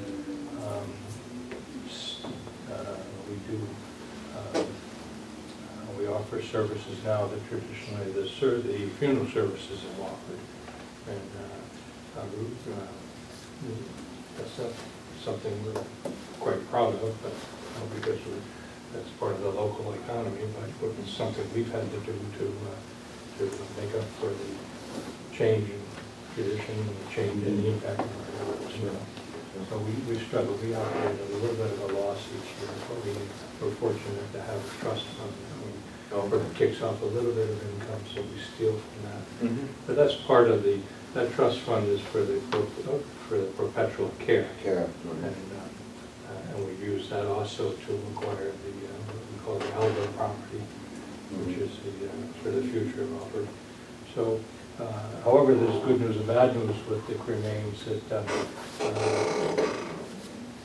Bad news, it impacts our income, but good news, it preserves the real estate and lengthens Kings Highway and the remaining plots in the old cemetery.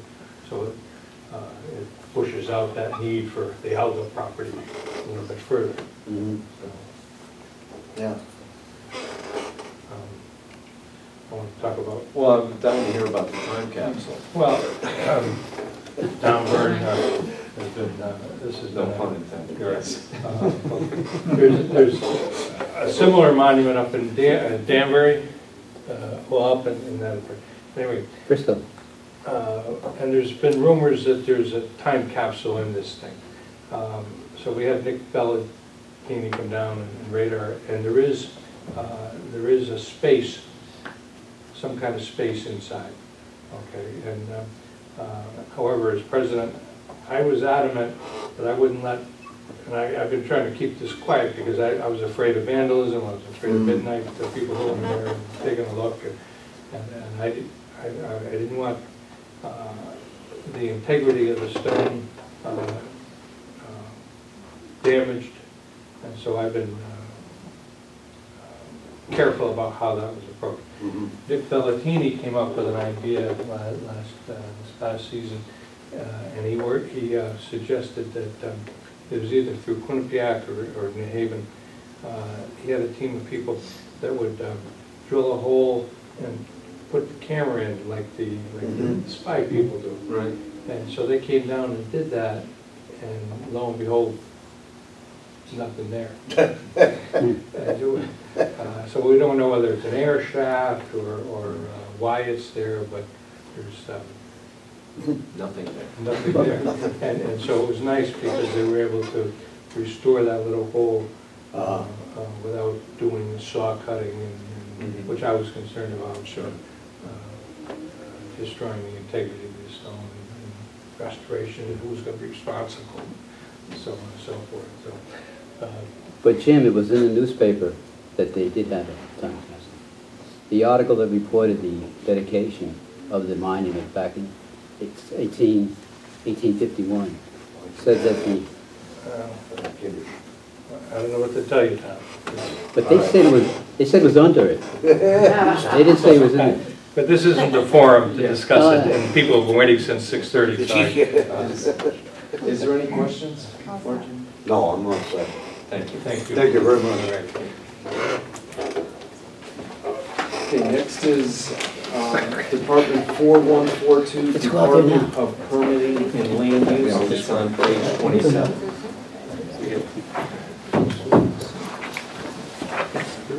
Good evening, Tom. Special press.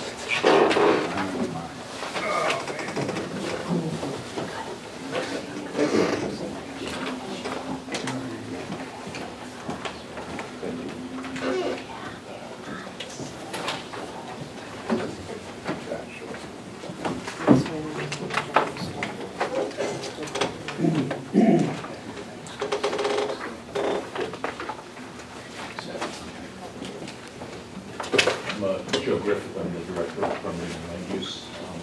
What it is, we have a brief overview of our budget for the coming year, our proposed budget for the coming year, and what it represents in terms of our making progress with our overall goals in terms of specifically improving our performance in terms of turning out the permits. Representing the Inland Wetlands Agency, the Planning and Zoning Office, as well as the Building Inspection, Building Department, and my office, the Department of Planning and Land Use, which actually is overseeing the clerical and administrative staff for all the departments.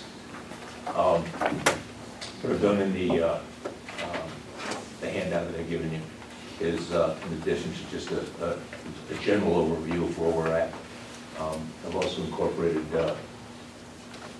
just the budget sheets themselves under those budget book. Right now, our staff consists of, in the building department, 2 building inspectors, a chief building inspector. We are right now down a building official. We're working to replace that building inspector. Shortly, we've made an offer to a qualified candidate. When it says building inspector A, what does that A stand for? I'm not sure. Okay. The distinction between A and B. I didn't know if one was qualified to do all the inspections, or one is just plumbing or electrical. Just curious. I think originally that was the intent. The B inspector being, it looked like in the job description, electrical, specialized MEP inspector, but I think in the years, I don't think there's really been any distinction between the two. We also have a zoning enforcement officer, an inland wetlands enforcement officer, a city planner, and then 5 full-time administrative and clerical staff. Also, very importantly, we're utilizing right now 3 to 4 seasonal personnel, our seasonal temporary staff. And you'll see in the accompanying document, I've highlighted some of the major budget items and some of the increases as they're associated with the past year's budget. And you'll see that of the $11,600 increase, $10,400 is salary increase, increases in wages and contractual wage adjustments. I've also highlighted that as part of our salaries, the seasonal and temporary line items. We're trying to keep that, to kind of maximize that, and I'll go into that, how we're utilizing that. Primarily in this colored handout, this cute graph that passed out. Don't want it to be taken too literally, but what this is showing is on a month-by-month basis, the customers that are coming in into our queue, and they represent essentially the permit applicants that are coming into our office through the building department and through zoning. And what's important to show here is that as you go from specifically the summertime into the wintertime, you're seeing this dip. And obviously what we're trying to do is accommodate the increases during the summer periods, the spring and summer, by utilizing the seasonal help. So we've got our clerical staff, as well as we have one retired building official that comes back to us during the summer and performs plan reviews. We also have a couple of people that we've been utilizing through that budget line item to do plan reviews. So as plans are coming in, as we're getting backed up, we do go ahead and electronically send these plan reviews out by email, receive the plan reviews back by email. What's normal turnaround on plan review? What we're trying to hold to is about 2 weeks. Some of the times things drop off, and that's good. But yeah, I mean, I think we are able to hold to that. By statute, we have 30 days to respond to a building permit application. And again, I'd also note that as you watch us go from 2013 now to 2014, it looks like there's kind of a dip in the overall straight line on this graph. I'd like to point out that one of the things that we've been doing in the past year, I think successfully, is just notifying specifically electricians and plumbers and mechanical contractors as they come into the building department to pull a building permit. You know you can do that online. So again, as more and more of these permits are getting taken out online, it's more expedient for us. They won't show up in this queue. They're not coming into the office. So again, I think that's a positive aspect of watching these numbers drop down a little bit. So, are you measuring that though, what's coming in over the? yes, I mean, that is through, again, this is a queue-less program, which is monitoring the traffic in and out the door. Right. We also have View Permit, which again, we are, I'll use the word struggling. We are working with it to get the reports generating that we really want to see. So View Permit is tracking very accurately the mechanical, electrical, and plumbing permits that are coming through and through the system. Are your inspections scheduled online as well? They are posted online. Okay. As opposed to right now, we are still going through I'll say the old process in which people are calling up and getting on the schedule. We are tracking internally the schedule electronically on a calendar. And then at the same time, on a daily basis, schedules are being posted online. So you as a potential, you'll know specifically where you are in the day in terms of the afternoon or the morning. Right. We're trying to get, and that's one of the things I'm pointing out here, or highlighted on this handout, just as an example, holding a line item for cell phones, and I'm using that to exemplify that we are trying to maintain and increase our use of technology. So when you say, are we scheduling online? We're working towards that. More specifically, we're looking through the use of cell phones, through the use of the tablets that we already have, and implementing their use, again, through View Inspect, which is the sub-program to View Permit, be able to actually make adjustments on a day-to-day basis or an afternoon-by-afternoon basis as an inspection is canceled because someone is not ready or somebody hasn't shown up on the site. An inspector can, in real time, go ahead and get his calendar readjusted. And so again, that has to do with communicating to the contractors, to the applicants, to the owners, as well as to the actual inspectors as they're out in the field. So again, that's one of the objectives that we're trying to do in terms of specifically increasing our productivity as we move along. Milford does have one of the top busiest building offices in the state as measured by the permits. There was an article in the paper last week that we had the busiest in New Haven County, but really if you compare us to really any other building departments, Stanford probably has a busier building department and there's not too many more.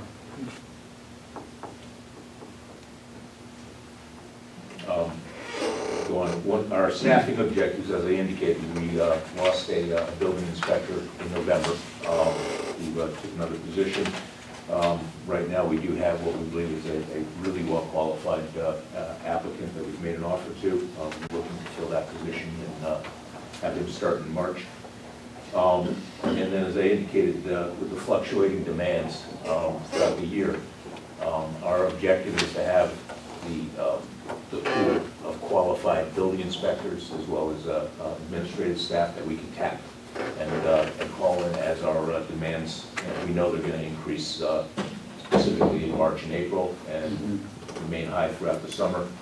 We're looking to make sure we respond to those needs as necessary.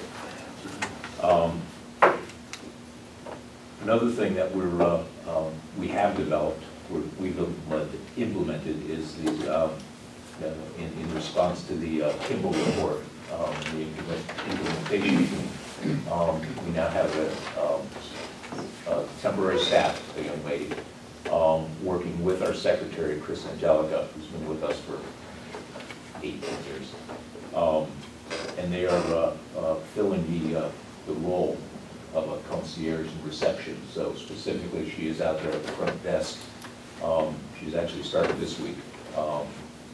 And she is there at the front desk greeting people as they come in the door, which also includes the DMV people, the city clerks, people who are just looking to make their way, navigate their way through the building. but specifically as they're coming in for any kind of permit, she is grading them. She's got a list of procedures that she is reviewing with them in terms of, you're here for an addition, have you gone through zoning, have you gone through sewer, these are the procedures, the steps that you want to take. See if we can, and in addition to that, she has there at the desk the view permit, so she's actually doing a lot of the clerical work that until now have been done by building inspectors.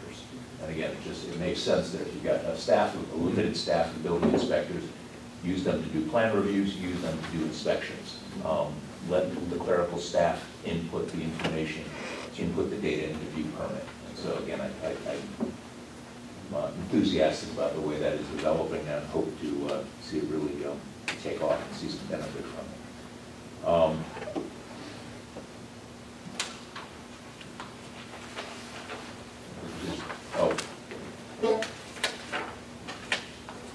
The other, I guess, major objective that we are working on, the mayor made reference earlier to the reduced CRS rating of the community rating system. And obviously, as the score goes down, it gets better for us. As he indicated, right now we're a 9. Our objective is to get ourselves down to a 5 or a 6. And in doing that, one of the criteria would be for our building inspection division to be recertified or regraded by BCEGS, which is if I'm saying this correctly, the Building Code Effectiveness Grading Schedule, which is administered through ISO. We last had essentially a grade given back in 2007. They're good for 5 years, so right now we are ungraded. Until we get graded, we really wouldn't qualify for anything 6 or less on the community rating system. So it's a critical relationship that we do get ourselves back in the graded system, but also obviously, that we get a maximum score of, they give it on a scale of, I guess, 1 through 10. We're looking to get a maximum score of 5 in both the residential and commercial categories, rather demanding. These scores are based on a number of criteria, formalized policies and procedures, which I think we have in place, we're developing, we're refining. It's based on our ready access of receiving and recording data. Again, using view permit, I think we're working with that. But then also they're looking very critically at the ratio of permits issued to the staff, specifically the qualifications, the number of building inspectors that we are putting in place. So again, as we talk about either through permanent positions of building inspectors or the seasonal staff, we are making sure that we are taking in the resumes, making sure the qualifications of these people are where they should be, with the idea that within the coming month and a half, 2 months, we will have resubmitted, been regraded through the BCEGS system. And ideally, well, it's really not guesswork. We should be able to know where we stand, but be able to qualify for the CRS rating that we're really looking to see. And as the mayor indicated, that is a direct correlation to the reduced premiums that the people in the flood zone face. That's a lot. I mean, we have 4,000 properties in the flood zone, and any of those property owners that has a mortgage is required to have flood insurance. And flood insurance back in 2012, the vast majority, almost, I would say 95 to 100% of flood insurance is through the National Flood Insurance Program, the NFIP, and they changed the way that they are funded back in 2012, and the Bigger Waters Act changed so that it went from being subsidized by the federal government to being actuarial based, so that flood insurance now is what the actual cost is. And it is supposed to be phased in over a 4-year period of time, so 25% a year. That got walked back a little bit within the last year, so now it's like 18.5% a year until they make it to that 100% actuarial basis. But people's flood insurance is increasing so significantly that if we don't do something to push back on that, a lot of folks are going to be driven out of their homes that are in that flood zone. So this is one of those critical things that we need to accomplish in order to preserve our shoreline really, and preserve those areas that are in the flood zone. The quantitative benefit going from a 9, which we are now on the CRS, down to a 6, we would be directly, well, I understand, a 20% decrease in the premiums that these people would be. That is significant. There's a home on Hillside Avenue that I know where they were quoted $63,000 a year in flood insurance. And that's for a flood insurance premium that, or policy that pays out $250,000. So $63,000 a year for a policy that pays out $250,000. No, 4 years. That I'm not covering it, for God's sakes. Joe, do you have a question? On the clerks, what do you have, 3 clerks in the office? I came up with 2 names, Clark and Angelica, but I didn't have a 3rd name. Specifically, the names attached to these positions, we have administrative assistant Phyllis Leggett. Our secretary is Christine Angelica. Administrative clerk, I'm sorry if I'm getting the names associated with that. Barbara Brown is a clerk. I don't have Meg Green is a clerk. She's primarily serving the ZBA. And then also Taft Clark is Okay, I'm all set there. And I did have the missing building inspector. That position's still open. Frank Conti left us in November, and we now have an offer on the table to hire another inspector. Okay. I'm pretty well set. Thank you. Thank you. Thank you very much, Jeff. Okay, next is yes, 4144 Zoning Board of Appeals, and it's on page 29. I'll be very brief. I didn't bring any handouts or anything. Yeah. But I think I've got it pretty well down. It's represented by our clerical staff, Meg Green, attending the meetings, and then obviously the bulk of this is to be advertising the legal notices that are required to be sent out to for all applications. Okay. Any questions? No, I'm pretty good at that. All right, thank you. Thank you very much. Thanks, sir. Good. Okay, 4219 Human Resources Department. It's on page 41. Hello. Good evening. How are you? Thank you. Hi. I'm Tanya Barnes. I'm the Human Resources Director. I've been with the city for a little over a year now. She was with the city back when it was the personnel department. Yes. Is that right? We evolved. We changed our name officially through the Board of Aldermen of Human Resources.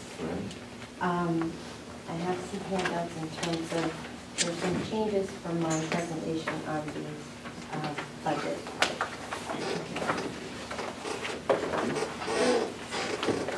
Do you have any extra ones? Oh, yes, no, I'm And sorry, I I need do. 2 for the altogether.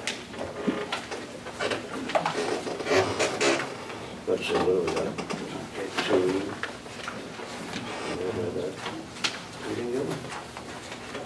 Do we have another one? No. I have one more thing. I thought I had printed 5. Oh, we don't talk about it. But I mean, certainly can go through the budget itself. I'm looking to reorganize my department. Initially, when I put the change in, this was in consultation with the finance department. We were looking for a way to streamline and consolidate the benefit services for the city and for the active and retiring employees. Right now, Human Resources houses a piece of it. We were doing the pension, and my administrative assistant was doing the new hires in terms of benefits into the system, but actives were being handled by accounting. Some other pieces in benefits are being handled in finance, so it's very segmented. And so we're looking for a way that we can centralize those services and really make it a one-stop place for our employees and our retirees. So when they are coming through the onboarding process and our new hires, they get to know our office, get to know what the services are, and then as they exit and finish their career with the city, they can move on and they still know the same place, the same faces, and be able to obtain the services.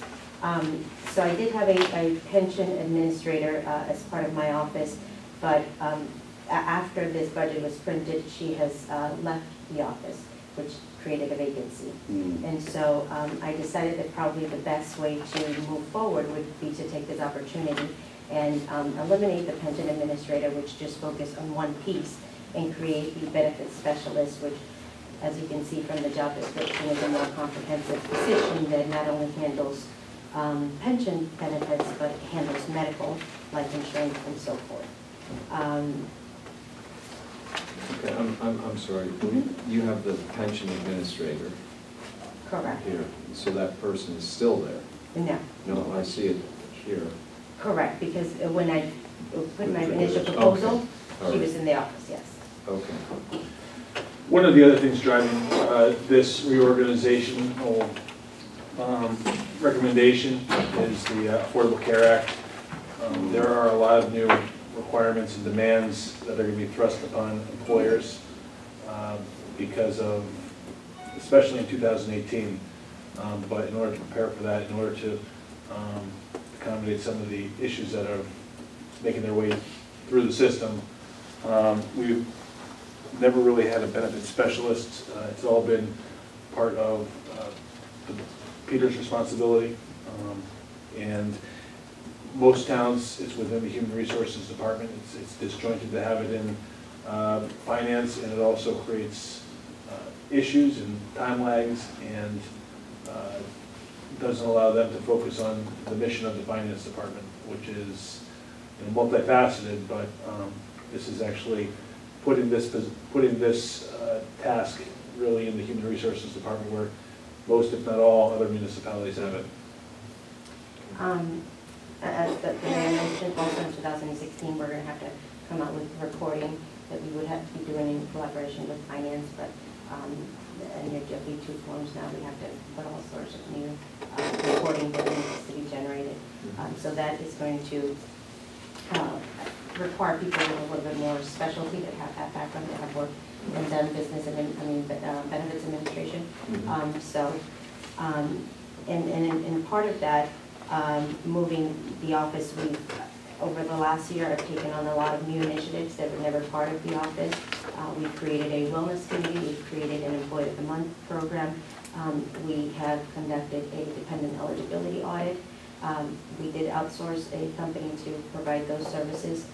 We're about 98% completed thus far. The total for the services, and there was a joint effort between the city and Board of Ed. Our costs were about $39,000, but we've seen savings after that, dependent eligibility audit of over $200,000. That's just year one. That will be a savings each and every year is what we project. But if you want to go into a little bit more detail about what the eligibility audit is and entails? Entails, of course. Essentially what they did, the firm, they looked at all of our employees and then all of their dependents based on the SPDs, the summary description plan, and made sure that they went through every single employee and asked for them to verify that those were their dependents. It had never been the practice with the city. Then when a new hire came on board, that they would have to present proof of their dependents. They just filled out the paperwork and they were put on our plan. So someone could have had grandchildren, nephews, what have you, on the plan that may not have been legitimate, or it may have been done, you know, not intentionally, weren't sure. And so through the course of this process, and people having to provide copies of marriage certificates, birth certificates, and so forth, they were able to remove, I believe we were over 110 dependents that were not considered eligible. And it's a savings of over $200,000. And so to that end, how much does that program cost, by the way? it costs $39,000, but it was split between the city and Board of Ed. So. But it will be $210,000 a year. Yeah, It's not just Now, what did that come under though? Or was that professional services or? Actually, It came out of the insurance and bond section of the budget. We had some money left over and plus the Board of Ed reimbursement helped as well. Mm-hmm. That's cool. A couple of other things that my office has been focusing on is going through all of the classifications, revising job descriptions. Many of the descriptions have been outdated 10, 15, 20 years. We created a new application that was more current and in keeping with our current laws and what have you. And we've created application supplements that are a little bit more comprehensive so we can get more information up front from the candidates. Under civil service is a little bit more difficult, so we need to make sure that we can have as much information in scoring and what have you. We did implement a program that costs about $2,500. Is an automated testing software that we've been utilizing with clerical staff, so we are able to test for typing, Excel, Word, proofreading, and so forth. So we really are getting candidates that are really of high caliber through that software, and it's paying off. We've used it now probably 3 times so far, and we've gotten very good lists from that. I'm also in conjunction, in collaboration with the city attorney's office, responsible for labor relations and contract negotiations, pension contract negotiations, and going through a host of series from disciplinary action all the way to juries and arbitrations with the state. And so in all of those things and those new efforts that have come under my office, they have created new responsibilities and duties within the office, especially for the administrative assistant. She's definitely working at a much higher level.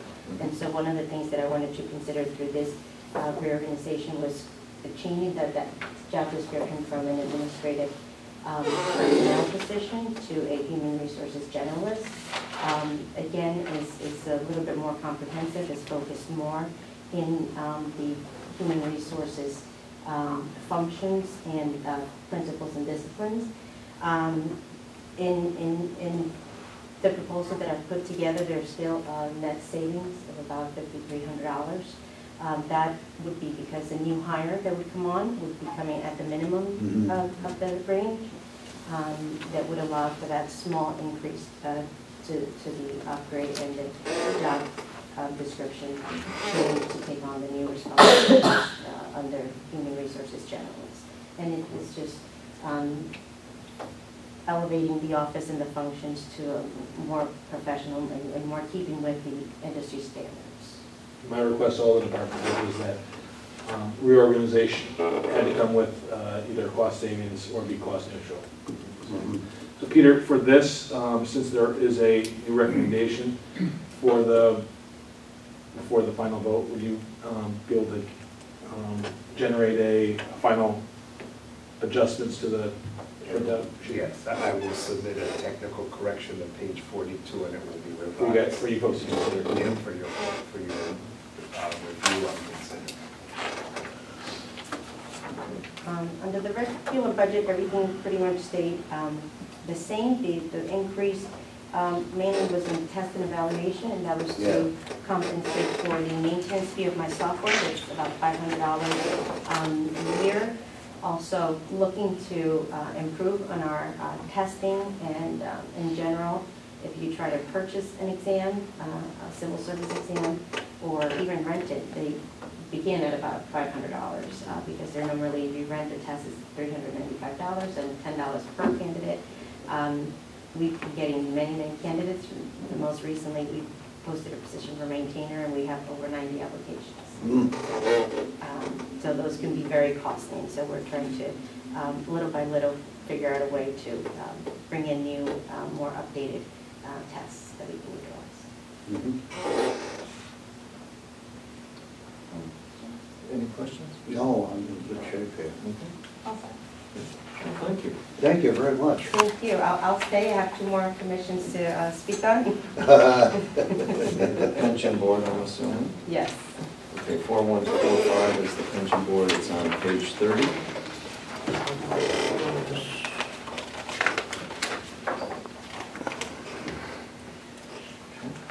The professional services fees and audits, those have increased slightly, but those are just what the actual costs are going to be for those services that need to be provided to the pension board. I did reduce the secretarial fees. One of the things that we're looking with the benefits specialist is that they'll take this responsibility. My administrative assistant does the secretarial work for the Civil Service Commission, so I was looking to keep it the same, that the benefits specialist would also take on those duties and responsibilities. They attend the meeting nonetheless, so why not take the minutes? They're recorded and be more efficient. Sure is. Questions? No. Okay. And next You got is another my one? Civil Service Oh, Civil Commission. Commission, oh, yeah. Okay, 4151, and it's on page 31. And that's flat, and it's again, just in if there's a need where my assistant is not available, and I would need someone for secretarial services, I was just being conservative and cautious and putting two months worth of it. But I've been fairly happy. Good. All right, thank you. Well, thank you very much. Thank you. You too. Thanks for your patience. Not a problem. Okay, next up is 4620, Recreation Department. Good evening. Good evening. Paul Kelly, the Director of Recreation. You see our budget once again comes in lower than the previous year. Page 82. The amount it's been decreased is getting slimmer and slimmer because we don't have that margin to reduce it much more due to cost of services and supplies that's maybe either stayed the same or increased over years. But I'll be happy to answer any questions that you may have on any item.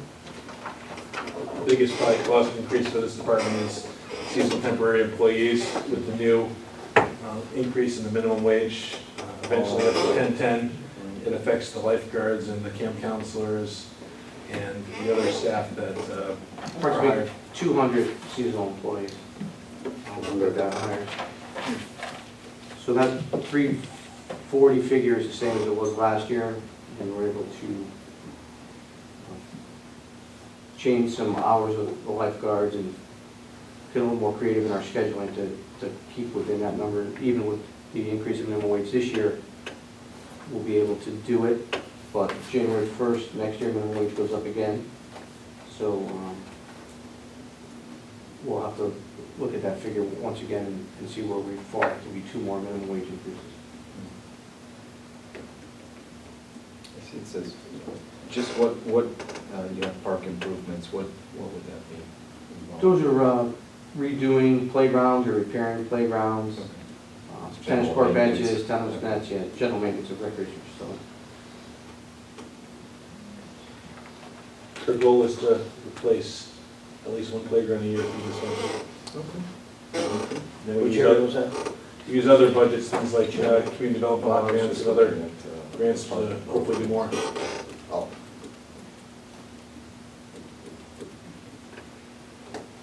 Now, what's the difference between that and the recreation areas? Okay.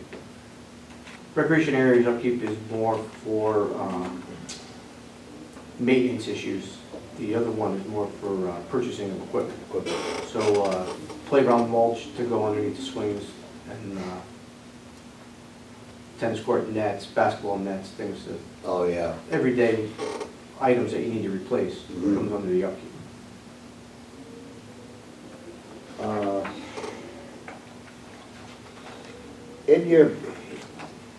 In the city directory, you know, they list all the positions, but there are 3 adaptive programs, Camp Happiness, and Lundaball Community Gardens. Now, are they paid out of the seasonal accounts or what? 2 of the 3, Marlene Sanchez at Camp Happiness and Community Gardens, are paid out of the seasonal account. And the adaptive coordinator is paid out of revenue that we get from the program fees that we charge for running those adaptive programs. What is adaptive program? Handicapped, physically, mentally disabled Oh, okay. programs. And that's strictly from a fee basis that? That's correct. Okay.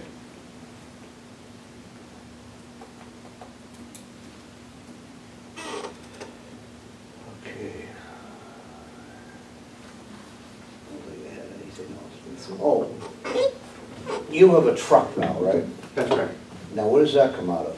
That came out of the program fees account, revenue that we take in for running programs. And we pay our instructors out of that account, and then the revenue that we keep from that account goes to buy supplies for those programs, yoga mats, dumbbells for the pool, tennis balls, the equipment specific to those programs. We've also used that revenue to redo the Anderson Avenue basketball courts, which we did last year. We've used that money to enhance the skate park. Why don't we have a capital account for that? For the vehicle? Yeah. We have a We capital did, it's been in account. the capital improvement plan and the vehicle acquisition plan, probably for the 5 years prior. When we were going through in June, the vehicles that we were going to purchase, instead of purchasing it through the general fund, we purchased it through this program just because, again, it was to serve the recreational needs in those programs, and so we thought it would be more appropriate to take it out of this funding as opposed to the general fund.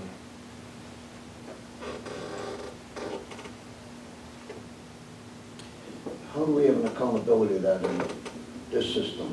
We don't see it, right?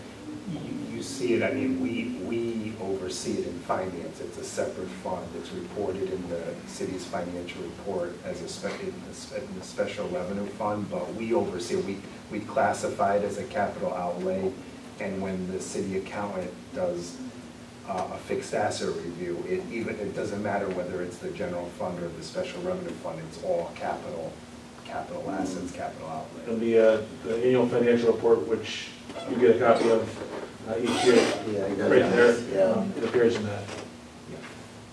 Yeah, I'll talk to you about that, okay. I'm all set on that. Okay with it? All set. Okay, I guess that's it. Thanks, Paul. Thank you. Sorry I had to wait so long. Not a problem. One more. Oh, yes, 4153 Park and Recreation Commission, it's on page 31. Just secretary. Secretarial fees and trees and shrubs.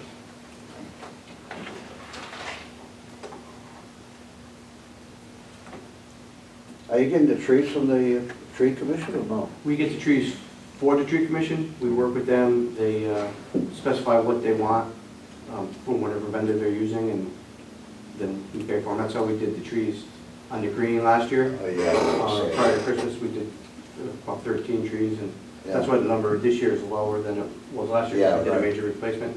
I remember That should get us 4 to 5 trees that year.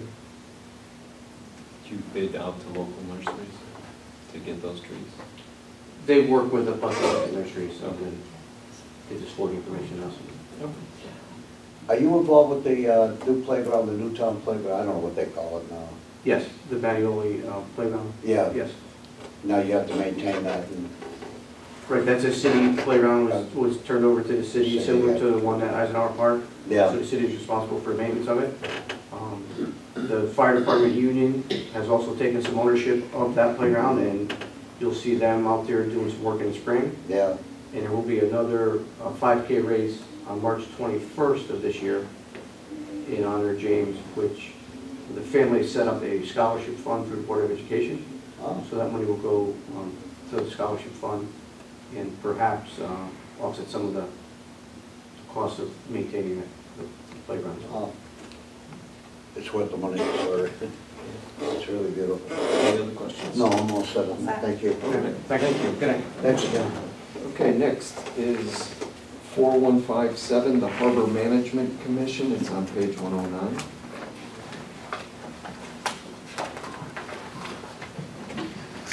Evening. Good evening.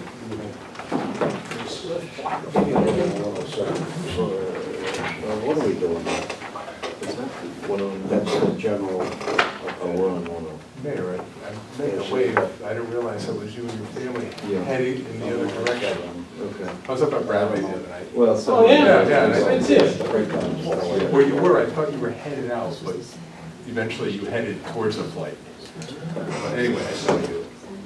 It's those sweater vests. Take that a mile away.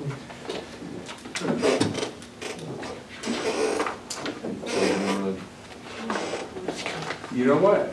You know what I have to offer this year? I'm hoping with a lower fuel price. Yes. that Oh, we yeah. may still get, that we'll have even a more successful year this year. Other than that, I'm sure you've noticed everything's just about the same. It has been for several years. Right. We're in the black, which is our ultimate goal every year. And if you don't mind, can I just ask Peter about one thing that caught my attention earlier as I was looking in here? Employee fringe benefits. I didn't know I had any.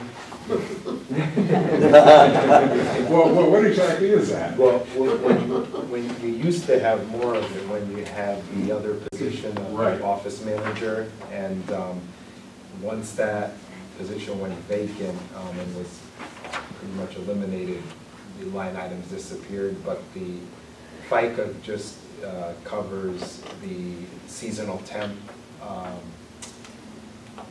wages, so we have to, there's a FICA expense related to those wages paid. And this other one is related to my wages? And your wages as well. All right, It's pretty much related to all the wages paid out of Got it. your fund.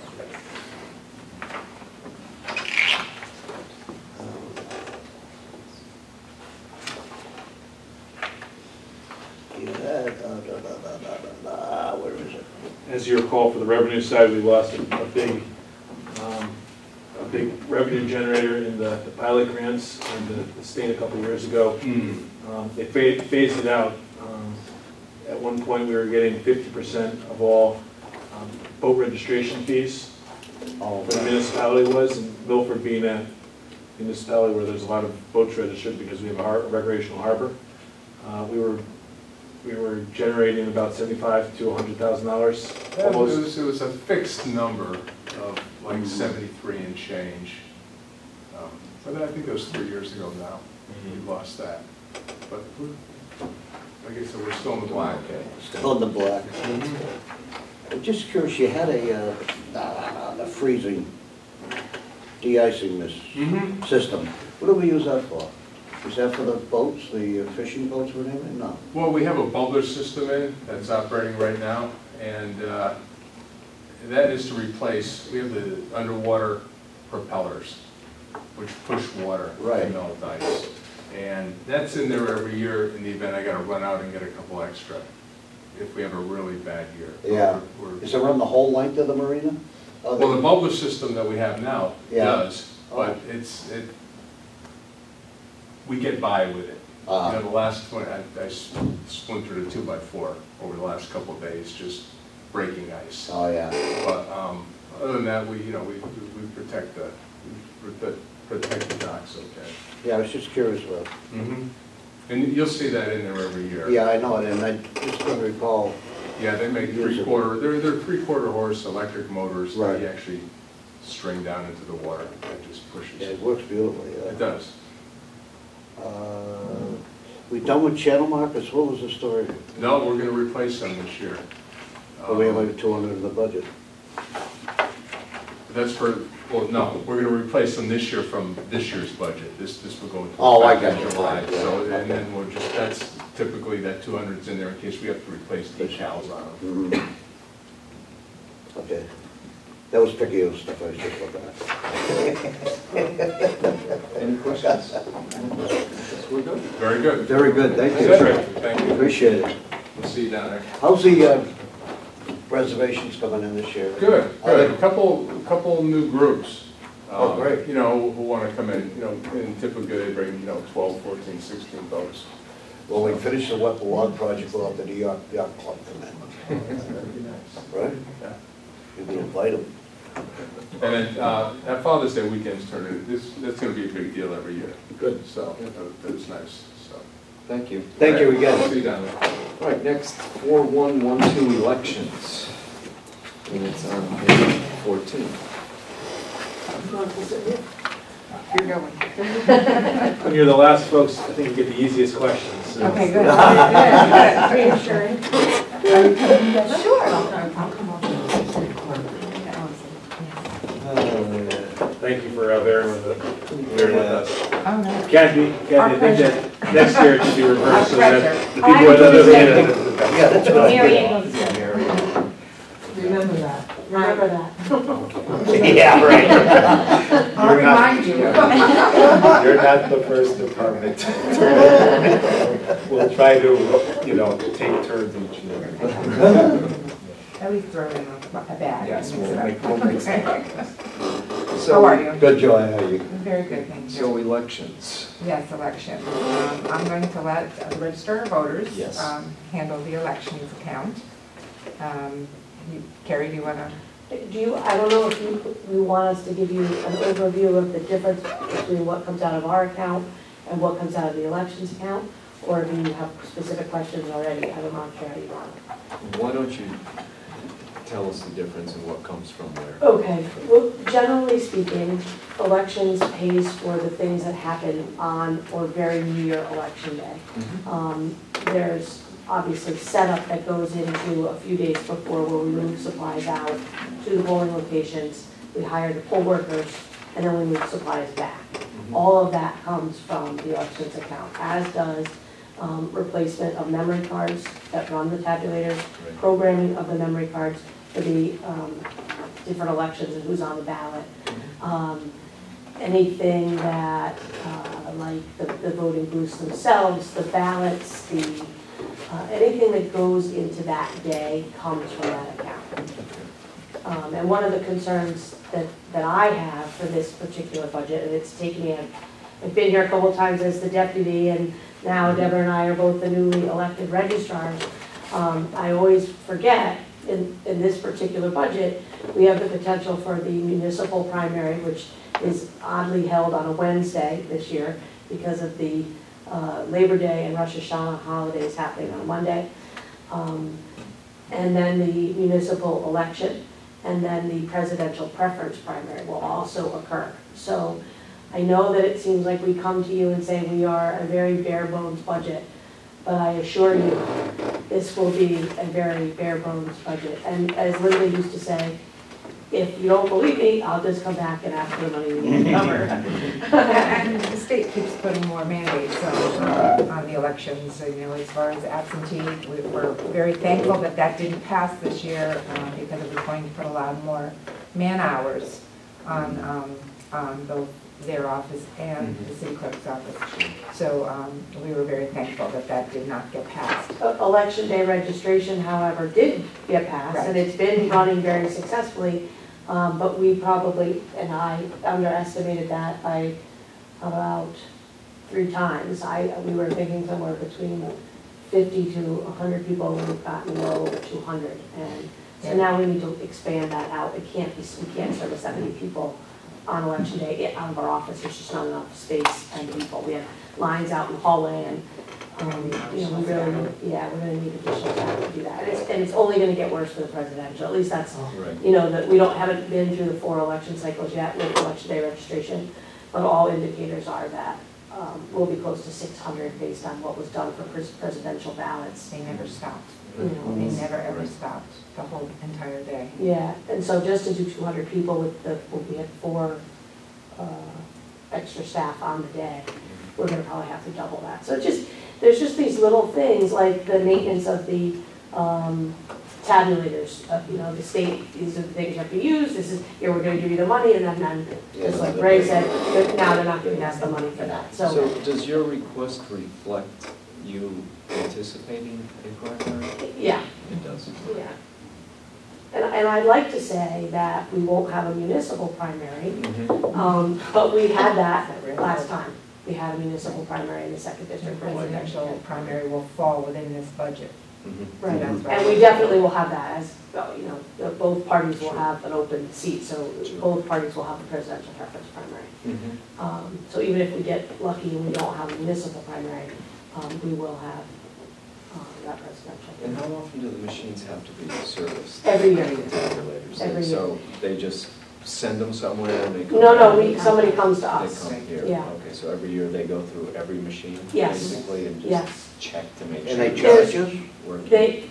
Well, we pay a fee for the year, and that provides us one service. When we have multiple elections within that year, we have a very good representative from LHS, Ryan Pujanowitz. You may have gotten your haircut by his dad downtown. He's wonderful, and so Deborah and I have become very familiar with the parks, so we know when we're running the test ballots through to verify that they're working correctly. We know when a reader isn't working, we know when a printer's not working, we know when, and a lot of that maintenance we can actually do ourselves now, replacing cartridges and batteries, and they'd rather us not, but in a pinch, we've gotten Ryan to teach us how to do a lot of that stuff, so that saves a lot of cost. Yeah, it does. Beyond that, we're not paying for those extra services. So we're pretty handy. Yes, we are. Turns out. So we try to save it that way, but he's also very good if we know something we can't fix, we can call him up and get him there right away to get it fixed. So because we have that knowledge, it makes it a little more expeditious. Okay. And should we say at this What time? did we supply last year in computers? 1,250 last year budget. We're That's we're not like- doing that yet. Yeah, that would be our. Just our- elections, yeah, right? those I'm elections. done with elections. Yeah, I'm done. okay, All set? okay. I guess we're all set, but you might as well stay Stay there for registrar You voters. can stay for a minute, you'll be next. Yeah, this is both. We'll do this together.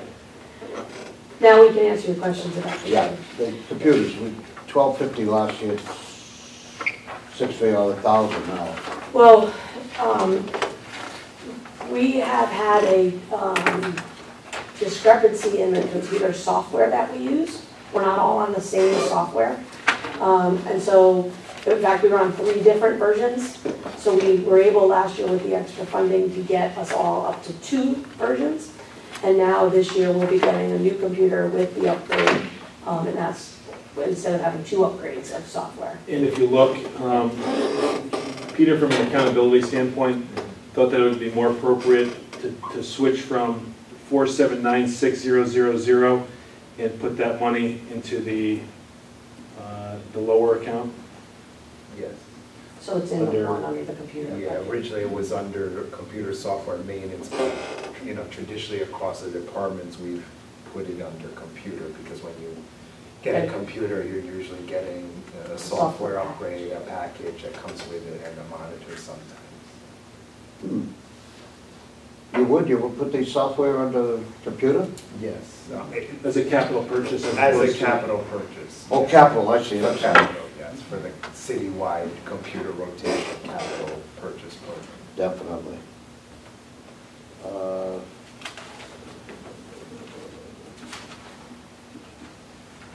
Ooh, why did printing and binding go up double? That's 4784. One of the things that we've had to do was send postcards and letters to people to notify them of polling place changes.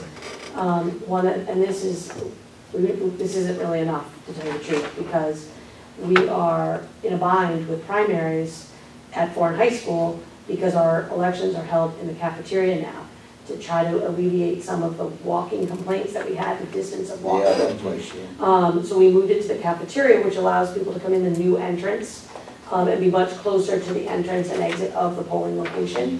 But when you have a primary, school's in session, and you can't be in the cafeteria at Foreign. So we are going to need to notify these people who have been changed now a couple of times in a row. There are people who were in the 1st district and voted at Live Oaks, got closed, got redistricted into the 4th. Live Oaks is closed, they got moved to Foreign, they voted in the gym, then they got moved to the cafeteria, and now they're going to be moved somewhere. Another school. Well, that's a great suggestion, and believe it or not, we just had a meeting about that today. I would have got it for To try to get out That's of it. ridiculous. Yeah, it's very, it's. Especially the old people. It is hard, yeah. So yes, we are investigating that.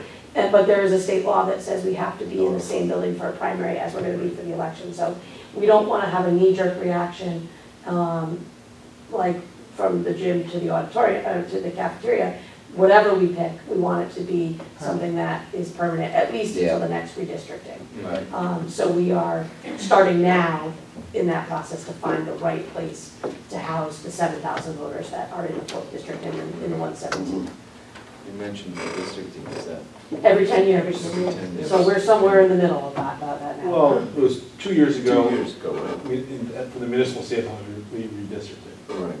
But the census happens, it was 2010, and then the legislature does their state lines, Right. and then the following year we do the municipal lines. Okay. And so that's like 3 years in since the census. So we're tick-tocking away down to about 6 years from now, before we get started on the redistricting process. We're pretty busy. Yes. Pretty busy. You hear about that? Any other questions? I'm done. All set. All right. Thank you very much. Thanks. Thank you. Take care. You're right. Let's see, city clerk's office, it's on page 22. Okay, I'm Joanne Hart, I'm the city clerk. I assumed the position in July after we lost our beloved this is Barb Closer. She is one of my assistant city clerks. Okay, we pretty much stayed level with our budget. We are basically operating on bare bones. There was one request that I did ask for that did get cut a little bit, which was our seasonal temporary. We do have a young lady that has been working in the office for 3 or 4 years. And she was getting paid $9 an hour. Minimum wage has gone up, and so now she has gone up. And I thought that she warranted the $10 an hour, and that's why I was asking for that. But we will through that. We'll have to go with the state for next year, and we'll ask Mayor again. Okay. I think everything is pretty self-explanatory. We do a lot in our office. The girls are constantly busy. We have hundreds of people that come through our office. We are, besides the mayor's office and the tax office, we're one of the pulse of the city. We have people that just come in and ask us random questions. I don't know how many times a day, Bonnie, or call us on the phone. We had a funny story a couple weeks ago was a woman who called and said she wanted to know if there was a law that prohibited a person from walking backwards in Devon at midnight. There you go. That was a little crazy. In the storm. Yeah. But that's, I mean, we field questions all day long.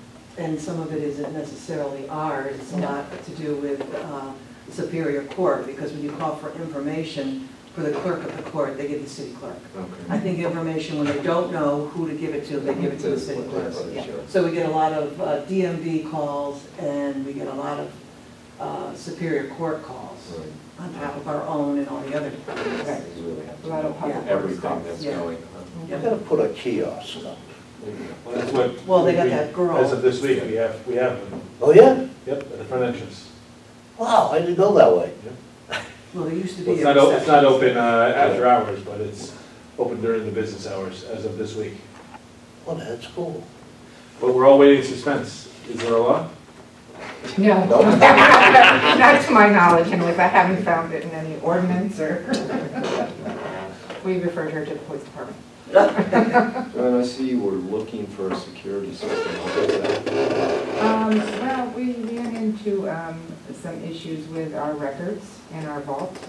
We cannot see into the vault. We cannot see what people, and because we're being told that that's a little security issue too. Okay, got it. So it was for cameras? It's for cameras, so that we Costco can. has a good deal, I'll tell you. Yeah. Costco has a very good deal on cameras. Well, You we can have get to. 6 cameras, plus the software, and what it was ridiculous, like $250 and $300. Really? And we lose revenue too, because if you can't see in there all the time, you've got people now with their, before you pay $1 a page for copy. Yeah. And then you can use a scanner. There's a fee, $20 for scanning as much as you want. What's happening now is people are coming in with their cell phones. And Joanne and I were coming in and he was like this, with a map. Now that's $3 we're losing. And that's just, That's just what we saw. Right. You know, so we're losing revenue. I'm sure. you know, and our records are, we have one copy of our records in our vault, and they're very historical. There are birth records, there are death records, there are marriage records. I think it's vital that we see what goes on in the vault. We've been doing many updating in our office. We're trying to make everything computer friendly for our public. We have a grant that we get every year. It's going to go down this year, but we are trying to scan the land records so they are on the computer and can be printed. But they do have to pay a fee, so it does come into our office. And then the girls are busy when any downtime they had while they're constantly on the computer scanning our books. So right now we're back to March of 1990. I mean, with our grant money that we had got this past year, they were able to cut is our system for the land records. And they came in, I think it was $7,500. I think they did about 100 books where they come in with a big machine and put the books on there and it prints out and then they'll proof it. And then now we've got 100 more books on. But since they do that in the summer, and while they're not doing that, our staff is doing it when we can to just keep up, to keep doing more and more, because then people like it at home because they can see the grantor grantee. Exactly. Then you pay a fee if you want to see the images, and then they can do it right online, and we get a check monthly for those pages, where the money that COT will get, they get 5% what you charge, and they get a daily fee, monthly fee, 6 month or a year, whatever you want to pay. And we're getting probably $1,500 to $2,000 a month that they're doing at home, that they don't have to come into our office. I think they'll like it. I think the title searchers like it, and those type of attorneys. Any questions? Good job. Thank you. Appreciate it. Thanks for bearing with us today. No problem. We don't expect it to be reversed. Hopefully, 2 years in a row we've been last. Will you? I know it's my first year. That's Peter's fault.